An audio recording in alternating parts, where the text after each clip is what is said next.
Mind your mind சார்பாக உங்கள் அனைவரையும் வரவேற்பதில் மிக்க மகிழ்ச்சி. இன்று நமது நிகழ்ச்சி 1268.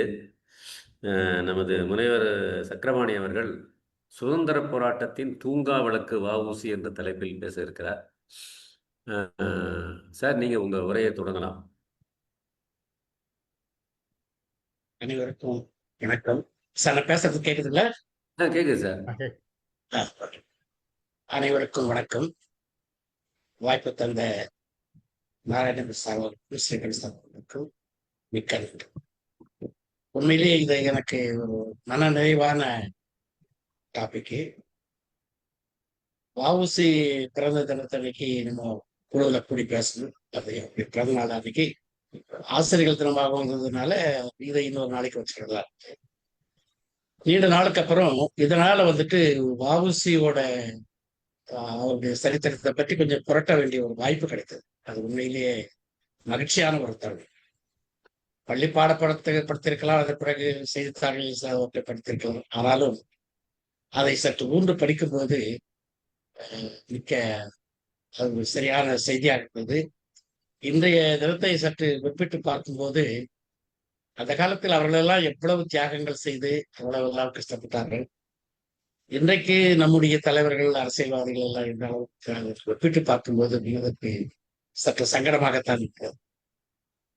செல்வந்தராக இருந்தும் அவர் கடைசியில் செக்கெடுத்து அவருடைய நிலைமை, அதையெல்லாம் நாம் உண்மையை எண்ணி பார்க்க வேண்டிய ஒரு தருணம். இது ஒரு நான் எதுவும் புதிய தகவல்களை சொல்லவில்லை. நாம் அனைவரும் ஏற்கனவே அறிந்ததுதான், படித்ததுதான், எல்லோருக்கும் தெரிவு செய்ததுதான். மீண்டும் ஒரு முறை நமக்குள் அதை மறு திருப்பமாக அதை வைத்துக் கொள்ளலாம் என்று நினைக்கிறேன். 30 ஸ்லைடு தான் நான் கொடுத்திருக்கிறேன். அந்த 30 ஸ்லைடிலே உள்ள தகவல்கள் சுருக்கமானவை என்றால் அதை பற்றி விரிவாக சொல்ல வேண்டியதில்லை. நான் 30 நிமிடத்துக்குள் முடித்து விடுவேன். அதற்கு மேல் இருக்காது. 30 ஸ்லைடு 30 நிமிடம். ஒரு 5 நிமிடங்களுக்கு முன்னால் நம்முடைய ரிஃபாய் பாய் ஒரு செய்தி அனுப்பியிருந்தார் இதை குறித்து. அதை படித்த போது எனக்கு கூடுதலான தகவல்கள் கிடைத்தது. இதுவரை நான் தெரிந்து கொண்டதை காட்டிலும் கூடுதலான தகவல் எனக்கு உண்மையிலேயே இது சற்று முன்னர் வந்திருந்தால் அதை பவர் பாயிண்டை சேர்த்து விட்டிருப்பேன். 5 நிமிடத்துக்கு முன்னதாக இருந்தது.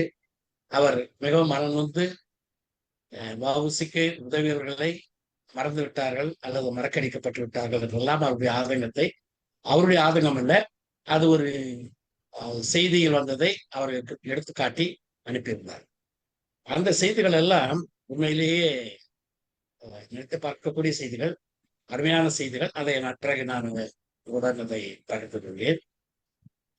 சரி சார், இப்ப நீ போடலாம். இதில் உள்ள எழுத்துக்கள்லாம் சிலது சரியா இல்லாம இருக்கலாம். தயவுசெய்து பொறுத்தவரை உங்களுடைய மொபைல்ல பார்க்கும்போது சில எழுத்துக்கள் சின்னதாகவும் இதெல்லாம் இருக்கலாம். அதை சற்று பொறுத்தவர்கள் எப்படி இருந்தாலும் நாம் அதை படிக்கத்தான் போகிறோம். இதற்கான சரியான விளக்கங்கள் எல்லாம் என்று சொல்ல போவதில்லை. அதில் உள்ள தகவல்களை உங்களுடன் மீண்டும் ஒரு மறுபரிசீலனைக்காக அதை பகிர்ந்து அடுத்த ஸ்டாப். சிதம்பரம் பிள்ளைக்கு இரட்ட ஆயுள் தண்டனை விதித்தார் நீதிபதி பின்ஹே. அப்போ அந்த மேல சொன்ன அந்த வரிகளை அவர் சொல்லுவார்.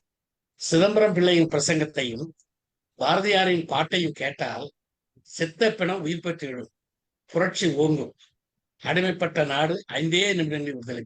எவ்வளவு நிசந்தரமான வார்த்தைகள்! இப்படிப்பட்டவர்களை கண்டிப்பாக தண்டிக்க வேண்டும் என்ற ஒரு அதை கோடிட்டு காட்டிவிட்டார். அவர்களுக்கு தண்டனை காலத்துக்கு ஒரு நியாயம் கற்பிக்கிறார்.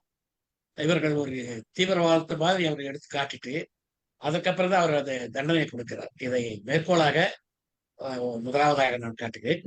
அடுத்தது போலாம்.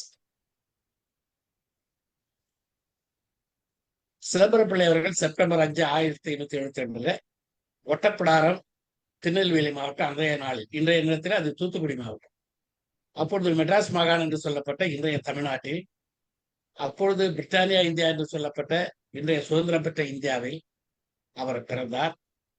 நவம்பர் 18, 1936 அவர் மறைந்து விட்டார். இதுதான் அவருடைய வாழ்க்கையை பற்றிய ஒரு சுருக்கமான செய்தி. அடுத்தது அவருடைய பெற்றோர் உலகநாத பிள்ளை, அம்மா பரமாயி அம்மாள். அவருடைய உடன் பிறந்தோர் 6 பேர். வ.உ.சி தான் மூத்த பிள்ளை. அதுக்கடுத்து வ.உ. முத்து, வ.உ. சின்னசாமி, அடுத்து 3 சகோதரிகள் இருக்கிறார்கள். 6 பேர் அவரு. அவருடைய வாழ்க்கை துணைவியார் முதலாவதாக திருமணம் செய்தது வள்ளியம்மையார். 1885 1915 ஆண்டுகள் வாழ்ந்து ஒரு பிரசவத்தின் போது அந்த அம்மா இயற்கை எழுத்து விட்டார். அதன் பிறகு 2வதாக மீனாட்சி அம்மையார் என்பவரை 18/9/1901 அவர் திருமணம் செய்தார். அவர் எப்பொழுது மறைந்தார் என்கிற தகவல் எதிலும் கிடைக்கவில்லை. நான் தேடி பார்த்து விட்டேன், எதிலும் கிடைக்கவில்லை. நம்முடைய குழுவில் உள்ளவர்கள் யாரேனும் தெரிந்தால் அது சொன்னால் அது பிரயோஜனமாக இருக்கும். அதை குறிப்பிட்டுக் கொள்ளலாம். அவர் மறைந்து தீர்த்துவதை. அவருக்கு 8 பிள்ளைகள் பிறந்திருக்கிறார். உலகநாதன், ஆறுமுகம், சுப்பிரமணியன், பாலேஸ்வரன், ஞானாம்பிகை, வேதவல்லி, ஆனந்தவல்லி, மரகதவல்லின்னு 8 பிள்ளைகள் பிறந்திருக்கிறார்கள். இதில் ஆறுமுகம் என்பவருக்கு அவருக்கு வேற ஒரு பெயர் வச்சிருக்காங்க. நன்றி முகம் காட்டுறதுக்காக தன் பிள்ளைக்கு ஒரு பிள்ளைக்கு ஆறுமுகன்ற, யார் அவருக்கு உதவி செய்தாரோ அவருடைய பேர் ஆறுமுகம். அதன் விளைவாக இவருக்கு ஆறுமுகம்னு பெயரை மாற்றிட்டாரு. அதே மாதிரி வாலேஸ்வரன்றது, வாலேஸ் என்ற ஒரு பிரிட்டிஷ் அதிகாரி அவருக்கு உதவி செய்தது, அவருக்கு அது நன்றி கடன் பட்டது மாதிரி அவர் பேரை வாலேஸ்வரன் 8 பிள்ளைகள் பிறந்திருக்காங்க. Next sir. இதுல இந்த வாலேஸ்வரன்றவரு சமீபத்துல 2023 சென்னையில காலமானார். அது நம்ம எல்லாம் பேப்பர்லாம் படிச்சிருப்போம். இப்போ ரீசெண்டா தான் அவரு காலம். 6 வயதில் இவர் திண்ணப்பள்ளிக்கூடத்துல தான் ஆரம்பத்துல படிச்சிருக்கார். வ.உ. சிதம்பரனார் இவர் இவருடைய சிறப்பு அம்சங்கள், ஒரு வ.உ.சினாலே விடுதலை போராட்ட வீரர், தமிழ் அறிஞர், நிறைய புத்தகங்கள், கட்டுரைகள், மொழிபெயர்ப்புகள் அதெல்லாம் எழுதியிருக்காரு. எழுத்தாளர், கட்டுரை ஆசிரியர், சிறந்த பேச்சாளர், பதிப்பாசிரியர், வழக்கறிஞர், தொழிற்சங்க தலைவர், மொழிபெயர்ப்பாளர், உரையாசிரியர், இதெல்லாம் அவருடைய சிறப்பு அம்சங்கள். அவருக்கு அதன் பிறகு பொதுமக்களால் வழங்கப்பட்ட பெயர்கள் தான் சிக்கெழுத்த செம்மல் என்றும் கப்பலோட்டிய தமிழன் என்றும் பொதுமக்களால் வழங்கப்பட்ட சிறப்பு. இவர் முதல்ல திண்ணப்பள்ளிக்கூடத்துல தான் பாடம் படிச்சிருக்கார். வீரப்பெருமாள் அண்ணாவின் தமிழ் ஆசிரியர் என்றும் தமிழ் கற்றுக்கொண்டார். அதாவது வீட்டுக்கு வந்தே பாடம் கற்றுக் கொடுத்துட்டு போவாங்க. அரசாங்க அலுவலரான திரு கிருஷ்ணன் அவர்கள் வ.உ.சிக்கு ஆங்கிலம் கற்பித்தார். ஆங்கிலத்தை மட்டும் அவர் கற்றுக் கொடுத்திருக்காரு. 14 வயதில் திருநெல்வேலியில் இந்து கல்லூரியில் சேர்ந்து கல்வி பயின்றார். அதுக்கப்புறம் சில காலம் தாலுகா அலுவலகத்தில் பணிபுரிந்தார். பின்னர் அவர் தந்தை அவரை சட்ட கல்வி பெற திருச்சிக்கு அனுப்பி வைத்தார். திருச்சியில லா படிக்கிறதுக்காக வந்திருக்காரு. அப்போ கணபதி ஐயர், ஹரிஹரன் ஆகியோர் அவருக்கு சட்டம் கற்பித்தனர். அவர் சட்ட தேர்வை 1894 எழுதி தேர்ச்சி பெற்றார்.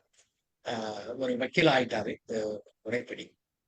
1795 ஒட்டப்பிடாரத்தில் வழக்கறிஞர் தொழில் தொடங்கினார்.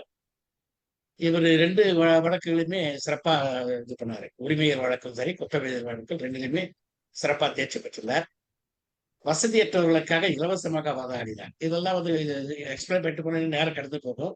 ஒரு 2 இன்சிடென்ட் அது ரொம்ப சிறப்பா, ஒரு இவர்கிட்ட அவருடைய நிலத்தை ஒருத்தர் அபகரிச்சுட்டாருன்னு ஒரு கேஸ் எடுத்துட்டு வராரு. கேஸ் எடுத்துட்டு வீட்டுல தங்க வச்சு சாப்பாடெல்லாம் போட்டு அவங்க மனைவி கிட்ட, அம்மா அவருக்கு சாப்பாடெல்லாம் செய்து போவோம், சாப்பாடெல்லாம் செய்து போட்டு தங்க வச்சு அந்த கேஸ அவரு வின் பண்ணி கொடுக்குறாரு. ஒரு பைசா கூட வாங்கல. இது ஒரு இது. அடுத்தது ஒரு பெரிய எம்எல்ஏவா இருந்திருக்கார் தமிழ்நாடு சட்டசபையில. அவர் சிதம்பரத்தை சேர்ந்த சகஜானந்தன் சிதம்பரத்துக்காரு. அவரு ஒரு கேஸ் எடுத்துட்டு வராரு. அவரு வந்த உடனே இவர் அவரை பார்த்து, ஒரு பெரிய பேற்று நான் இன்னைக்கு பாக்குறேன்னு சொல்லிட்டு சகஜானந்தா சொல்றாரு. இவர் அவரை சொல்றாரு, பெருமைமிகு மனிதரை நான் எனக்கு பாக்குறேன். அவர் வீட்டுல வரவழைச்சு அவர்களுக்கு அதே மாதிரி விருதெல்லாம் கொடுத்து தங்க வச்சு 2 நாள் தங்கி இருந்திருக்காரு. தங்க வச்சுட்டு கடைசியில அவருடைய கேஸ் அது மாதிரி முடிச்சுட்டார். இது மாதிரி வசதியற்றவர்களுக்காக இலவசமாக வாதாடுது. இது மாதிரி நிறைய கேஸ் இருக்கும். ஒரு 2 மட்டும் நான் ஜஸ்ட் படிச்சதே சொல்றேன். வழக்குகளுக்காக இடைத்தரகர்களுக்கு பணம் கொடுப்பதை ஆதரிக்கவில்லை. இந்த மிடில் மேன் இதுவே இல்லாத இவர் பார்த்துட்டாரு. பெரும்பாலான வழக்குகளில் வெற்றி பெற்றார். சில வழக்குகளில் இரு கட்சியினர் சமாதானமாக போகும்படி செய்தார். அவருடைய தகுதி, திறமை, நேர்மை இவற்றுக்காக நீதிபதிகளின் மதிப்புக்குரியவராக இருந்தார். காவல்துறையினரால் தவறாக குற்றம் சாட்டப்பட்டவர்கள் வ.உ.சி.யினால் விடுதலையானதால் காவல்துறையினரின் கோபத்துக்கு ஆளார். இது ரொம்ப முக்கியமான பாயிண்ட். இன்னைக்கு உள்ள இது வக்கீல்களுக்கு உள்ள பெரிய தலைவர்கள் இதுதான். அது எப்பவுமே இந்த போலீஸ்காரங்க கரம் வச்சுட்டு இது பண்ற மாதிரி. இச்சூழ்நிலையை விரும்பாத அவரது தந்தை வ.உ.சி. 1900ஆம் ஆண்டு தூத்துக்குடிக்கு சென்று பணியாற்றும்படி அனுப்பி வைத்தார். ஸோ திருநெல்வேலியிலிருந்து இப்ப தூத்துக்குடிக்கு வந்தார். வ.உ.சி. தூத்துக்குடியிலும் புகழ்பெற்ற வழக்கறிஞரானார். நெக்ஸ்ட்.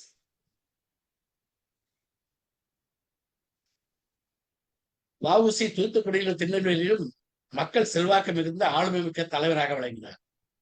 அங்க இருக்கும்போதுதான் இவரு சுதேச்சி பிரசார சபை, தர்ம சங்க நெசவு சாலை, தூத்துக்குடி கைத்தொழில் சங்கம், சுதேசிய பண்டக சாலை, வேளாண் சங்கம், இப்படிலாம் சங்கங்கள்லாம் அவர் ஏற்படுத்தினாரு. அவரு இந்த சங்கங்கள்லாம் ஏற்படுத்திட்டு அவர் வக்கீல் தொழில் செய்யும் போது கொஞ்சம் யோசனை பண்ணி பார்த்தார். வியாபாரம் பண்றதுக்கு வந்த பிரிட்டிஷ்காரங்க என்ன பண்றான், நம்ம நாட்டை கைப்பற்றி கொண்டு எவ்வளவு கொள்ளை அடிக்கிறான். கொள்ளை அடிக்கிறது இல்லாத மக்கள் வந்துட்டு இங்கிருந்து சிலோனுக்கு அப்பெல்லாம் வந்து பெரும்பாலும் கடல் பயணம்னா சிலோனுக்கு போறதுதான், இலங்கை பயணம் தான் பெரும்பாலும் இருக்கும். அங்க போறதுக்கு கூட இவங்க அதிகமான பணம் கொடுத்து போய் ரொம்ப கஷ்டப்படுறாங்க. ஏன் நம்ம வந்து சுதேசமா நம்ம ஒரு கப்பல் வைக்கக்கூடாது, இதுக்காக ஒரு கப்பல் நிறுவனத்தை நாம ஏன் தொடங்கக்கூடாது? அப்பதான் அவர் சிந்திக்க ஆரம்பிச்சார். Next sir.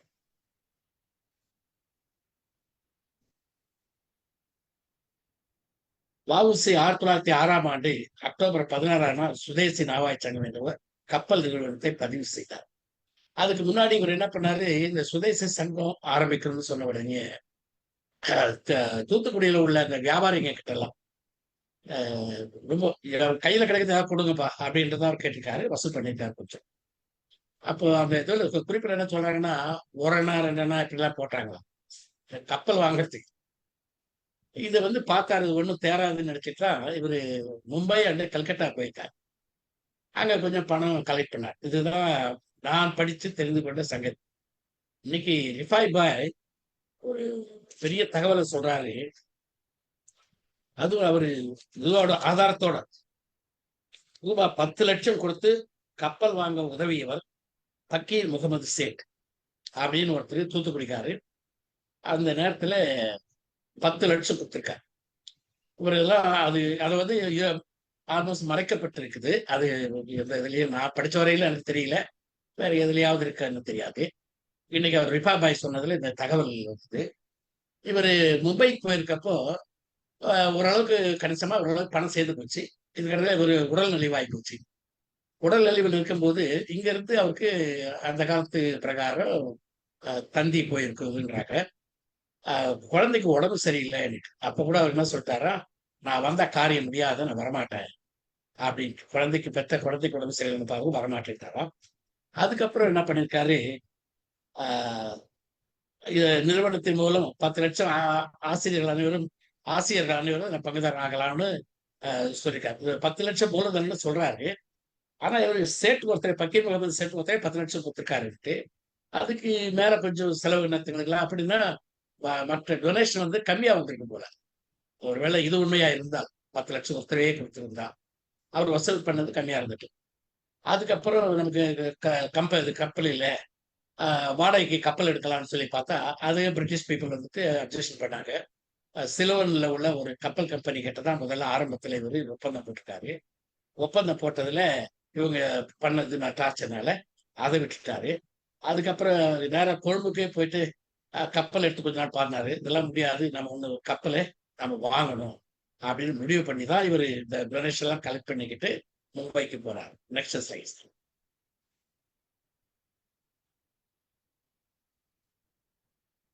அப்போ போகும்போது அவர் என்ன சொல்லிட்டு போயிருக்காரு, அங்க இருந்து திரும்பினால் கப்பலுடன் திரும்புவேன், இல்லைன்னு கடல் விழுந்து மாண்டு போவேன் அப்படின்னு ஒரு சூழலித்துட்டு இவங்கிருந்து அவர் கிளம்பி போயிருக்கார்.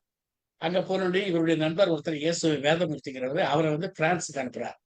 நீ போயிட்டு ஒரு கப்பல் ஒண்ணு வாங்கிட்டு வா அப்படின்னு. அவர் தான் போனார். இவர் வந்துட்டு இங்கே மும்பையிலேயே உடம்பு சுகம் இல்லாம இவர் இங்கே இருந்துட்டாரு. அவரு போயிட்டு கப்பல் மற்ற நீராவி இயந்திரம் பொருத்தப்பட்ட 2 படகுகளோடு வாங்கிக்கிட்டு அவர் அங்கிருந்து திரும்பி வந்தார். வந்ததுக்கு அப்புறம் 2 பேரும் சேர்ந்து இங்க நம்ம தமிழ்நாட்டுக்கு வராங்க. அந்த கப்பலுடைய கெப்பாசிட்டி என்ன சொல்றாங்கன்னா 42 முதல் 42 முதல் வகுப்பு இருக்கைகள், 24 2ஆம் வகுப்பு இருக்கைகள் மற்றும் 1300 சாதாரண இருக்கைகள். இப்ப நம்ம first class, second class, third கிளாஸ்ன்ற மாதிரி இருக்குது. இவற்றுக்கு மேலும் 4000 சாக்கு மூட்டைகளை ஏற்றி செல்ல ஏறும். இது வந்துட்டு கூட்ஸ் இது பண்றதுக்கு அதுதான் அதனுடைய கெப்பாசிட்டி விட்டு அதை இது பண்ணிருக்காங்க. Next sir.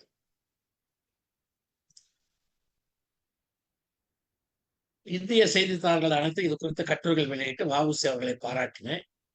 கப்பல் நிறுவனம் மெதுவாக வளர்ந்தது. மக்கள் சுதேசி கப்பலிலேயே பயணம் செய்தனர்.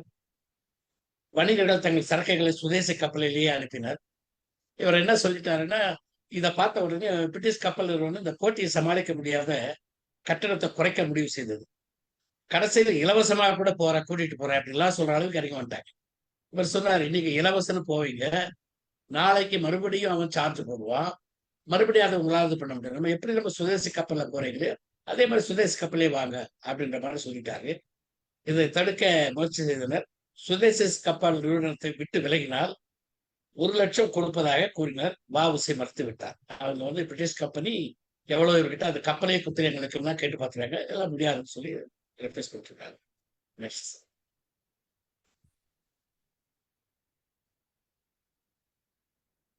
ஆங்கில அரசு பிரிட்டிஷ் கப்பல் நிறுவனத்துக்கு பல விதங்களிலும் உதவி செய்தது. அது ஆங்கிலேயர்களின் கப்பலில் மட்டுமே பயணம் செய்ய வேண்டும் என்று இந்திய அரசு அதிகாரிகளுக்கு ரகசிய கடிதம் அனுப்பியது. ஒரு சீக்ரெட் சர்க்குலர் அனுப்பிட்டாங்க. நீங்கெல்லாம் டிராவல்னு போனாக்கா இந்த கப்பல்ல தான் போகணும், ஆனா சுதேஷ் கப்பல்ல போகக்கூடாது. அதே மாதிரி சுங்க அதிகாரிகள், மருத்துவர்கள், அரசு அலுவலர்கள் என பலரும் பலவிதமான தொல்லைகளை ஏற்படுத்தினார்கள். நீங்க இந்த பிரிட்டிஷ் கப்பல்ல தான் போகணும் அப்படின்னு இது பண்ணாங்க. இதுல ஒண்ணுமே சமாளிக்க முடியாத கடைசி என்ன பண்ணிட்டாங்க, இந்த சுதேஷ் கப்பல் எங்க கப்பல்ல மோதிடுது அப்படின்னு சொல்லி ஒரு கேஸை ஒண்ணு போட்டாங்க. அதை கடைசியா வ.உ.சி. அவருடைய வக்கீல் என்ற முறையில அது பொய் குற்றச்சாட்டுன்னு நிரூபிச்சு மறுபடியும் ஒரு போக்குவரத்துக்கான அனுமதி பெற்றார். இந்நிலையில் தான் மக்களிடையே இது கூடவே நடந்துட்டு இருக்க பார்த்தா விடுதலை போராட்ட உணர்வை தூண்ட நினைச்சார். லார்ட் ராய் என்னும் ஆங்கில அதிகாரி 1905ஆம் ஆண்டு லண்டனில் நடந்த கூட்டத்தில் இந்தியாவில் முதலீடு செய்யலாம், ஏனெனில் அங்கே தொழிற்சங்கம் இல்லை, தொழிலாளருக்கு கொடுக்கக்கூடிய சம்பளமும் ரொம்ப குறைவா கொடுக்கலாம், அதனால நீங்க வந்து அங்க வந்து தொழில் தொடங்குங்க அப்படின்ற மாதிரி அவர் பேசிட்டார். இதை பார்த்த உடனே இவர் என்ன பண்ணாரு, பாரு எவ்வளவு கேவலமா நம்ம இன்னும் குறைஞ்ச கூலிக்கு வேலை செய்யற மாதிரி நம்ம தொழிலாளர் இடிச்சு பேசுறாங்க. அதுக்கப்புறம் தான் இவர் வந்து தொழிற்சங்கம்னு அவனை ஆரம்பிச்சு தொழிலாளர்களுக்கு எல்லாம் உணர்வு விட்டுணும் அப்படின்ற ஒரு நிலைமைக்கு வராங்க. நெக்ஸ்ட்.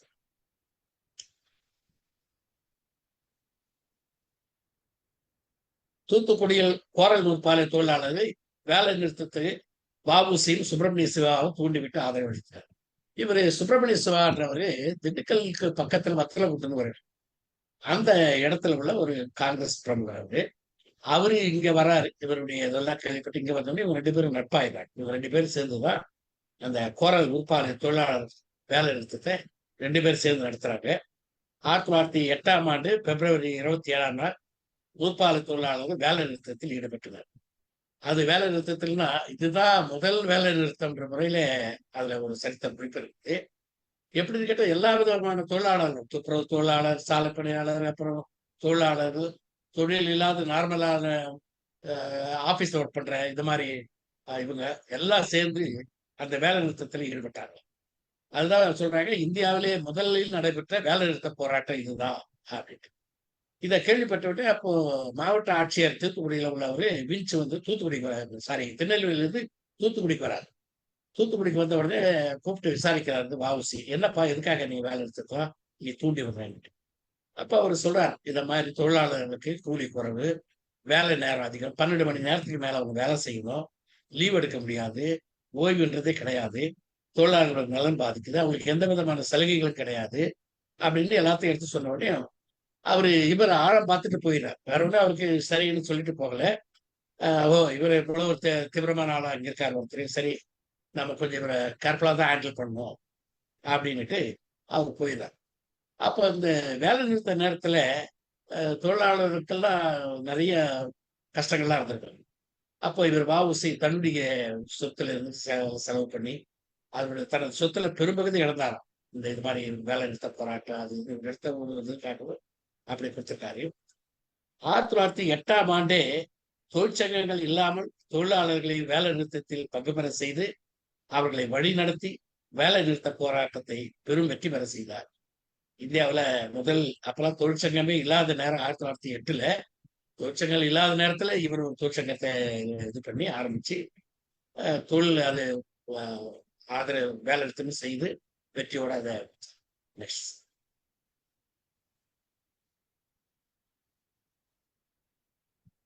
இவரு அது முதல் ஸ்லைட் சார். இது மாறி வந்துச்சு. ஓகே ஓகே போடு போடு போடு. அடுத்த ஸ்லைட். ஓகே. வஉசி ஆங்கில அரசுக்கு எதிராக சொற்பொழிவுகள் நிகழ்த்தினார். அப்போ இது இந்த கேஸ் வருது. நெக்ஸ்ட் அடுத்தது போகும். இது அதுக்கப்புறம் மாறி இருக்கு. அடுத்த ஸ்லைட் போங்க. அடுத்தது சார். இல்ல ஒண்ணு இடையில விட்டு போய் இது முன்னாடி போங்க. அது அதுக்கு முன்னாடி அதுக்கு முன்னாடி என்ன ஒண்ணு முன்னாடி இதுதான். வஉசி கைது செய்யப்பட்டதை அறிந்த மக்கள் வேலை நிறுத்தத்தில் ஈடுபட்டது. நகராட்சி ஊழியர்கள், குடித்திருப்பவர்கள், துணி வளர்ப்பவர்கள், குதிரை வண்டி ஓட்டுபவர்கள் என்பவரும் வேலை நிறுத்தத்தில் ஈடுபட்டோம். இதுதான் இந்தியாவில் முதல் அரசியல் வேலை நிறுத்தம் விட்டு இதுதான் முதல் நடந்தது.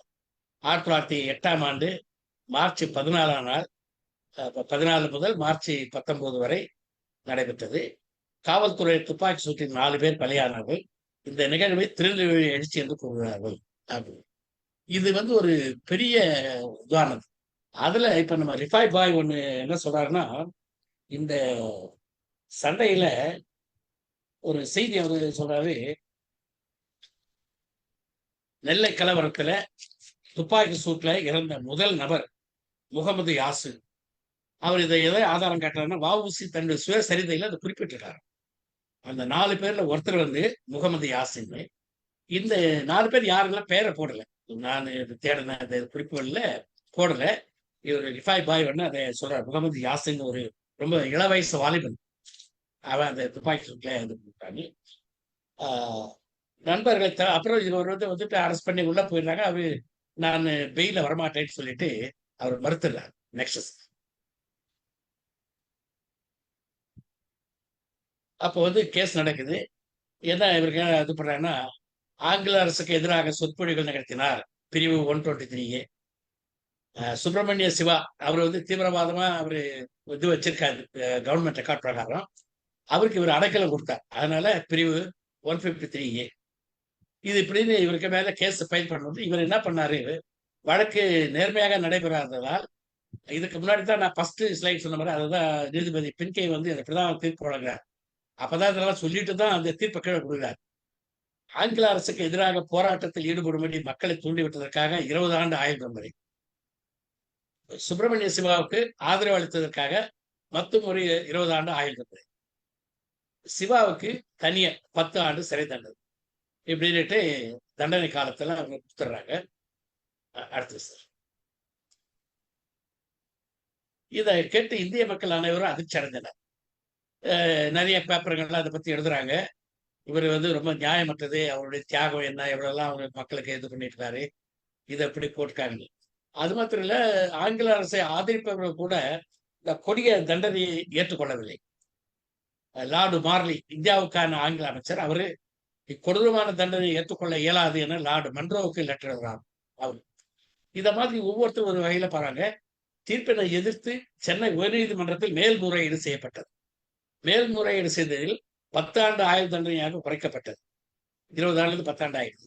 அந்தமான் இனப்போ இயலாது என்பதால் கோவை சிறையில் அடைக்கப்பட்டார். அவரது நண்பர்கள் லண்டனில் உள்ள மன்னர் அவையில் பிரிவு கவுன்சிலில் முறையீடு செய்ததில் 6 ஆண்டு கடுங்காவல் தண்டனையாக குறைந்தது.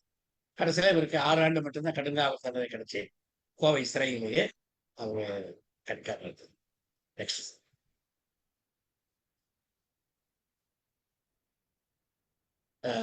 ஆஷ் துறை நிலத்தர மக்கள் இருக்கோம் திருநெல்வேலியில இருந்தது. அந்த கலெக்டரை வாத்திநாத அந்த நேரத்துல எதுக்குன்னா இவருக்கு இவ்வளவு தொல்லை கொடுக்குறான்ற அந்த ஒரு கோபத்துல போட்டுறதா சொல்றாங்க. அதுக்கு வேறு பல காரணங்கள் இருக்குது. ஆஷ் துறையை வாத்திநாத சுற்றத்துக்கு வேறு பல காரணங்கள். ஒரு சுதந்திர போராட்ட வீரர் அவர் ரொம்ப டார்ச்சர் கொடுக்குறாங்கிறதுனால தான் ஆஷை இவர் சுட்டுட்டாருன்னு சொல்லி வருது. முதல்ல இவர் கோயம்புத்தூர் சிறையில் இருக்காரு, பின்னர் கண்ணூர் சிறையில் அடைக்கப்பட்டிருக்காரு.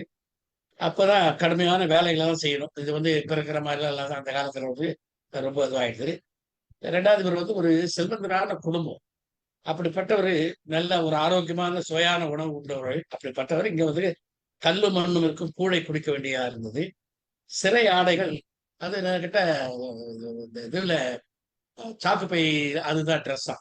அதெல்லாம் போட்டு கரடு முரடா இருக்குமா, தலைய மொட்டை அடிச்சிடணுமா, கை கால் எப்பயுமே விலங்கு போட்டு வச்சிருப்பாங்களா, எங்க போனாலும் விலங்கோட தான் நடக்கணுமா, அந்த மாதிரியான ரொம்ப சித்திரவதையை அனுபவிச்சிருக்காரு கோயம்புத்தூர் சிறையில்.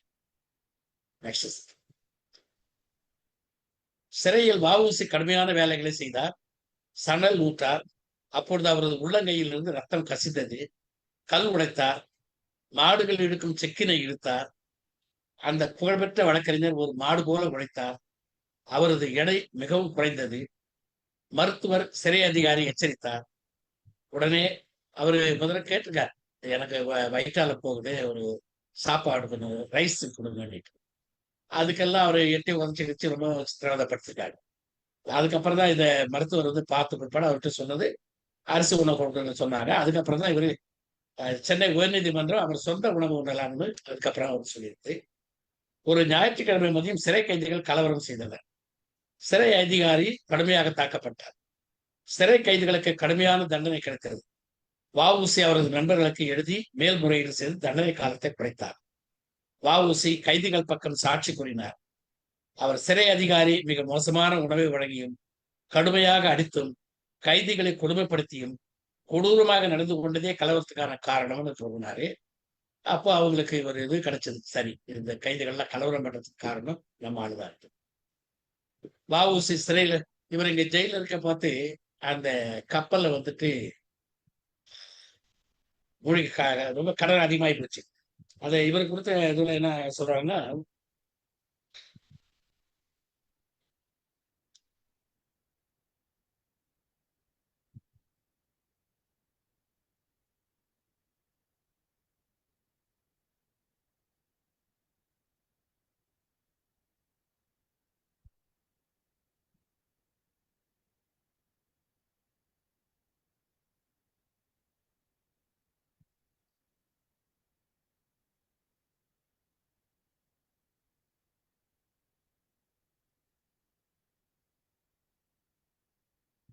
₹2,00,000 ஏதோ கலெக்ட் பண்ணி கொடுத்துருக்காங்க. கொடுத்து அது கொஞ்சம் கொஞ்சமா அந்த கடை ரொம்ப கடல்ல மூழ்கி போயிட்டு இருந்தோம். அப்ப கொஞ்சம் கொஞ்சமா கடனை கொடுத்துருக்காங்க. அப்படியே அது முடியாத அதை வித்துடணும்னு சொல்லிட்டு கடைசியில பிரிட்டிஷ்காரனுக்கு அதை வித்துட்டு இருக்காங்க.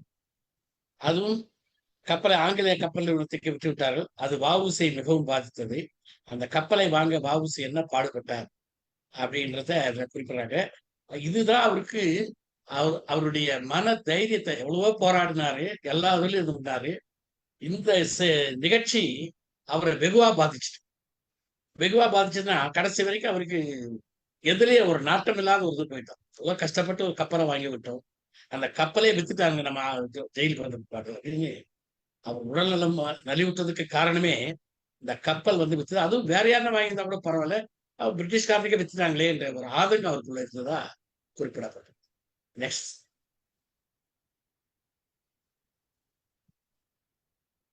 1912ஆம் ஆண்டு டிசம்பர் 24 நாள் வ.உ.சி விடுதலை அடைந்தார். அப்பொழுது அரசியல் சூழ்நிலை முற்றிலும் மாறியிருந்தது. சத்தியாகிரகம், ஒத்துழையாமை இயக்கம் போன்றவற்றை அவரால் ஏற்றுக்கொள்ள முடியவில்லை. இவருக்கு காந்தியோட செயல்பாடுகள்ல ஆர்வம் கிடையாது, மிதவாத போக்கு. ஆனா பாலகங்காதர திலகருடைய இதுல இவருக்கு ஆர்வம் கொஞ்சம் இதோட வேகத்தோட செய்யக்கூடிய செயல். அவரது கொள்கையை தொடர்ந்தால் அது சுதந்திர போராட்டத்துக்கு இடையூறாகிவிடும். ஒரு தனி கட்சி ஆரம்பிக்க அளவுக்கு செல்வாக்கும் புகழும் இருந்த போதும் அவர் அப்படி செய்யவில்லை. அதன் மூலம் அவரது நாட்டுப்பற்றையும் மேன்மையான குணத்தையும் அறிந்து கொள்ளலாம்.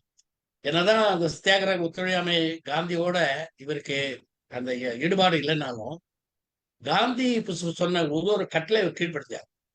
ஆனா இவருடைய பார்வையெல்லாம் திலகர் சொல்றது, திலகரோட நம்ம நெருங்கிட்டார்.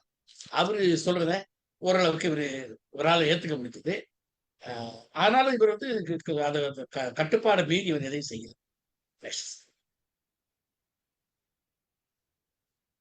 அதுக்கப்புறம் இவர் பல இடத்துல வாழறார். முதல்ல அங்கிருந்து முடிஞ்ச உடனே 1912 கொஞ்ச காலம் வந்துட்டு தேனி மாவட்டத்துல உத்தமபாளையத்துல, இது அப்புறமா நான் அந்த கதையை சொல்றேன்.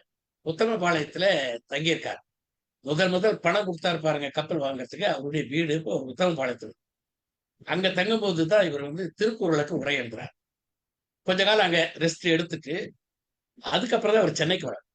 சென்னையில வந்து ஒரு மண்ணெண்ணெய் கடை ஒண்ணு ஆரம்பிச்சார். அதுல இவரால வெற்றி பெற இயலவில்லை. அதுக்கப்புறம் இவரு நம்மால இதெல்லாம் முடியாது. ஒரு அரசியல் கட்சி எதுவும் பண்ணவும் முடியாது. இதுலயும் செய்ய முடியல.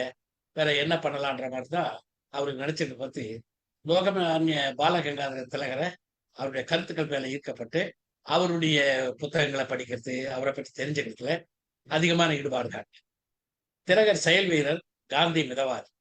வ.உ.சிக்கு காந்தியின் வழிகளில் விருப்பமில்லை. அரசியலிருந்து ஒதுங்கிவிட்டார். ஆனால் வ.உ.சியும் காந்தியும் ஒருவரை ஒருவர் மதித்தனர். காந்தி வ.உ.சியின் சுயநலமற்ற சேவையை அறிவார்.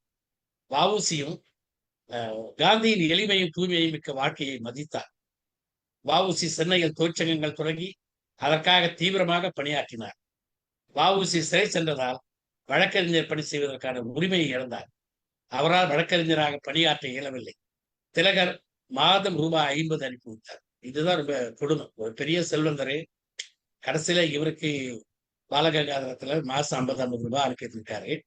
இந்த இடத்துலதான் இந்த கேஸ் வந்துட்டு இவர் ஜெயிலுக்கு போயிட்டு வந்ததுனால வழக்கறிஞர் இது வந்துட்டு இவருக்கு குவாலிஃபைடு இல்லைன்றது விளக்கிட்டாங்க. அப்பதான் அந்த பிரிட்டிஷ் துறை வந்துட்டு பாலிஸ்ங்கிறவரு இவர் அப்ப வந்துட்டு ஒரு திருநெல்வேலி கலெக்டரா வந்திருக்காரு. இவரை பத்தி நல்லா தெரிஞ்சிருக்காரு.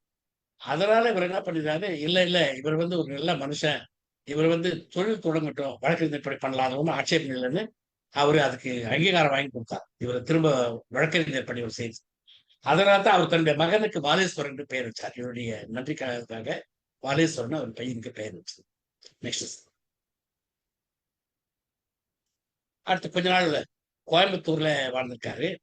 கோயம்புத்தூரில் தொழிற்சங்க நடவடிக்கைகளில் தீவிரமாக பங்கேற்றார். அங்கே ஒரு வங்கி இயக்குநராகவும் ஒரு பிரைவேட் வங்கியில கொஞ்ச நாள் இருந்திருக்காரு. இந்த வருமானம் அவருக்கு வாழ்க்கைக்கு போதுமானதாக இல்லை. வ.உ.சி தான் சிறையில் இருந்தாலும் அரசியல் கைதியாக மட்டுமே இருந்தமையால் வழக்கறிஞராக பணியாற்ற அனுமதி கேட்டார். அரசாங்கம் அனுமதி கொடுத்தது. அப்போ 1908ஆம் ஆண்டு திருநெல்வேலி பணியாற்றுவதற்காக அவர் வ.உ.சி நேர்மையின் திறமையை அறிந்திருந்த வாலேசு, அதனால் அவர் அனுமதி அளித்தார். அவரது அச்செயலுக்கு நன்றி தெரிவிப்பதற்காக அவர் தனது கடைசி மகனுக்கு வாலேஸ்வரன் என்று பெயரிட்டார். நெக்ஸ்ட். அதுக்கப்புறம் கொஞ்ச நாள் கோயில்பட்டியில அதெல்லாம் அது தொடர்ச்சியா அந்த இயர்கள் 24 இருந்து 32 8 வருஷம் கோயில்பட்டில வாழ்ந்திருக்காரு. வழக்கறிஞராக பணியாற்றினார். அங்கேயும் அவர் வசதியற்றவர்களுக்காகவும் சுதந்திர போராட்ட வீரர்களுக்காகவும் கட்சிக்காரர்களாக இலவசமாக வாதாடினார். 1927ஆம் ஆண்டு அவர் காங்கிரஸ் கட்சியில் மீண்டும் இணைந்தார். சேலத்தில் நடந்த 3வது கட்சி மாநாட்டில் கலந்து கொண்டு தலைமை உரையாற்றினார். கட்சி செயல்பாடுகளில் குறிப்பிடத்தக்க மாற்றங்கள் ஏற்பட்டுள்ளதால் தான் மிகவும் மகிழ்ச்சி அடைவதாக கூறினார். சேலம் மாநாட்டுக்கு பிறகு மீண்டும் ஒதுங்கி இருந்தார். அவர் கட்சியிலிருந்து விலகி இருந்தாலும் கடைசி வரை திலகரி சிலராகவே இருந்தார். கடைசி மூச்சு வரை ஆங்கிலேய ஆதிக்கத்தை எதிர்த்து வந்தார். நெக்ஸ்ட். அப்புறம் தூத்துக்குடியில வந்து இங்க வந்துதான் நிறைய புத்தகங்கள்லாம் அவர் எழுதியிருக்காரு. அந்த கட்டுரைகள் இதெல்லாம் இருந்தது இங்கதான் இது பண்ணிக்கிறார். தமிழ் இலக்கியங்கள் குறித்து நண்பர்களுடைய வாதிப்பதை வழக்கமாக கொண்டிருந்தார். அப்பதான் சொன்னாராம், 2ஆம் உலகப் போர் வந்துருதுன்னா நம்ம கண்டிப்பா சுதந்திரம் கிடைச்சிடும். ஆனா சுதந்திரம் கிடைக்கிறதுக்கு முன்னாடி அவர் இறந்துட்டார். 1936ஆம் ஆண்டு நவம்பர் 18ஆம் தேதியே அவர் இறந்துட்டாரு. ஆனா அவர் தீர்க்க தரிசனம் மாதிரி சொன்னாராம், 2ஆம் உலகப் போர் முடிஞ்சதுக்கு அப்புறம் நிச்சயமா நமக்கு சுதந்திரம் கிடைச்சிடும் அப்படின்னு ஒரு நம்பிக்கையோடு அவருடைய விசுவாசங்களுக்கெல்லாம் அவர் சொல்லிட்டு இருப்பாங்க. Next sir. நெக்ஸ்ட். அவரு 4 புத்தகங்கள் எழுதியிருக்காரு. மெய்யறம், மெய்யறிவு, பாடல் திரட்டு, சுயசரிதை. இதுல பெரும்பாலும் இவரை பத்தி தெரிஞ்சுக்கக்கூடிய தகவல்கள் எல்லாம் அந்த அவருடைய சுயசரிதை அதுதான் ரொம்ப ஆத்தென்டிகேட்டட் புக்கா இருக்குதுதான். நான் அந்த புக்கை என்னால் படிக்க முடியல. அதுல வந்து அவரை பத்தி எல்லா தகவல்களையும் அவரே சுயமா அவரே எழுதுனது. அது வந்து ஒரு ஆத்தென்டிகேட்டட் புக். நெக்ஸ்ட். இவர் எழுத கட்டுரைனா கடவுளும் பக்தியும், கடவுள் ஒருவரே, மனிதனும் அறிவும், மனமும் உடம்பும், வினையும் விதியும், விதி அல்லது இப்படி சில கட்டுரைகள்லாம் எழுதியிருக்காரு. நெக்ஸ்ட். கடைசியில இவருக்கு சிலை வைக்கணும்ன்றப்போ இதுல ஒண்ணு வந்துட்டு ஒரு குறிப்பா ஒண்ணு சொல்ல மறந்துட்டேன் நானு. கோயம்புத்தூர்ல இருந்து ஒரு விடுதலை யாரா இருப்பாருங்க. இங்கிருந்து போகும்போது ஜெயிலுக்கு போறப்போ நூத்துக்கணக்கான பேர் அவர் வழி அனுப்பி வச்சாங்களாம் ஜெயிலுக்கு போறாங்க. கொடி பிடிச்சுக்கிட்டு அந்த காலத்துல என்ன மாதிரி கோஷம் போட்டாங்கன்னு தெரியாது. ஜெய்ஹிந்துன்னாங்களா இல்ல பாரத் மாதா கி ஜெய்னாங்களா தெரியாது. ஆனா திரும்பி வரும்போது 4 பேர் தான் வாசல் இருந்தாங்க இவரை வரவேற்கிறது. அந்த 4 பேர்ல ஒருத்தர் சுப்பிரமணிய சிவம். அதுதான் இவ்வளவு தியாகம் பண்ண ஆளுக்கு கடைசியில வெளியே வந்து பாக்குறாரு 4 பேர் தான். அது ஒரு துக்கமான ஒரு செய்தி. அதே மாதிரி இவருக்கு சிலை வைக்கணும்னு சொல்லும் போது இவரு காங்கிரஸ் கட்சியில தான் இருந்தார். ஆனாலும் காங்கிரஸ் கட்சியில அதுக்கான பிரயாசம் யாரும் எடுத்துல.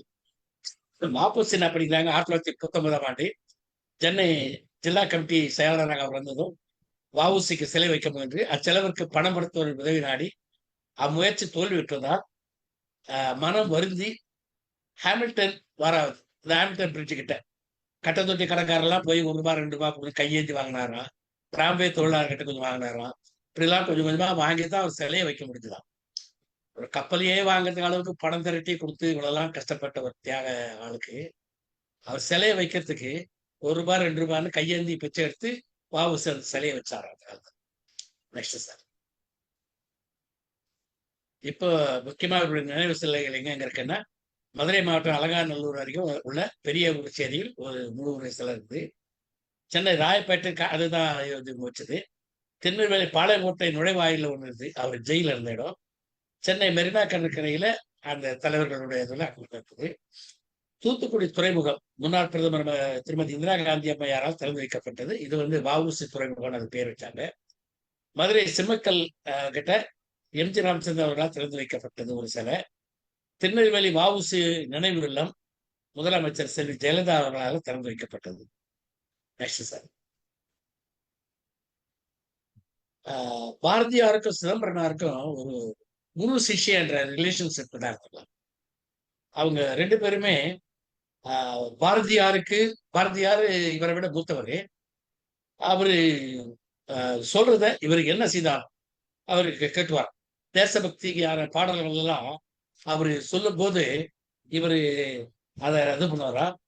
அதுதான் இவர் இதுல கோயம்புத்தூர்ல ஜெயில இருக்க பார்த்து பாரதி எழுதின பாட்டு மேலோர்கள் வெஞ்சிரையில் விழுந்து கிடக்கையில் நூலோர்கள் செக்கடியில் நோவதும் காணிகளையோ அப்படின்னுட்டு இவர் அந்த லெட்டர் இவர் யாராருக்கெல்லாம் இவர் படுற கஷ்டத்தை எழுதினார பாரதியார் அப்பதான் இந்த வரிகள் எழுதினார. பின்னாடி இந்த சினிமாவில் பாடலா கூட வந்தது.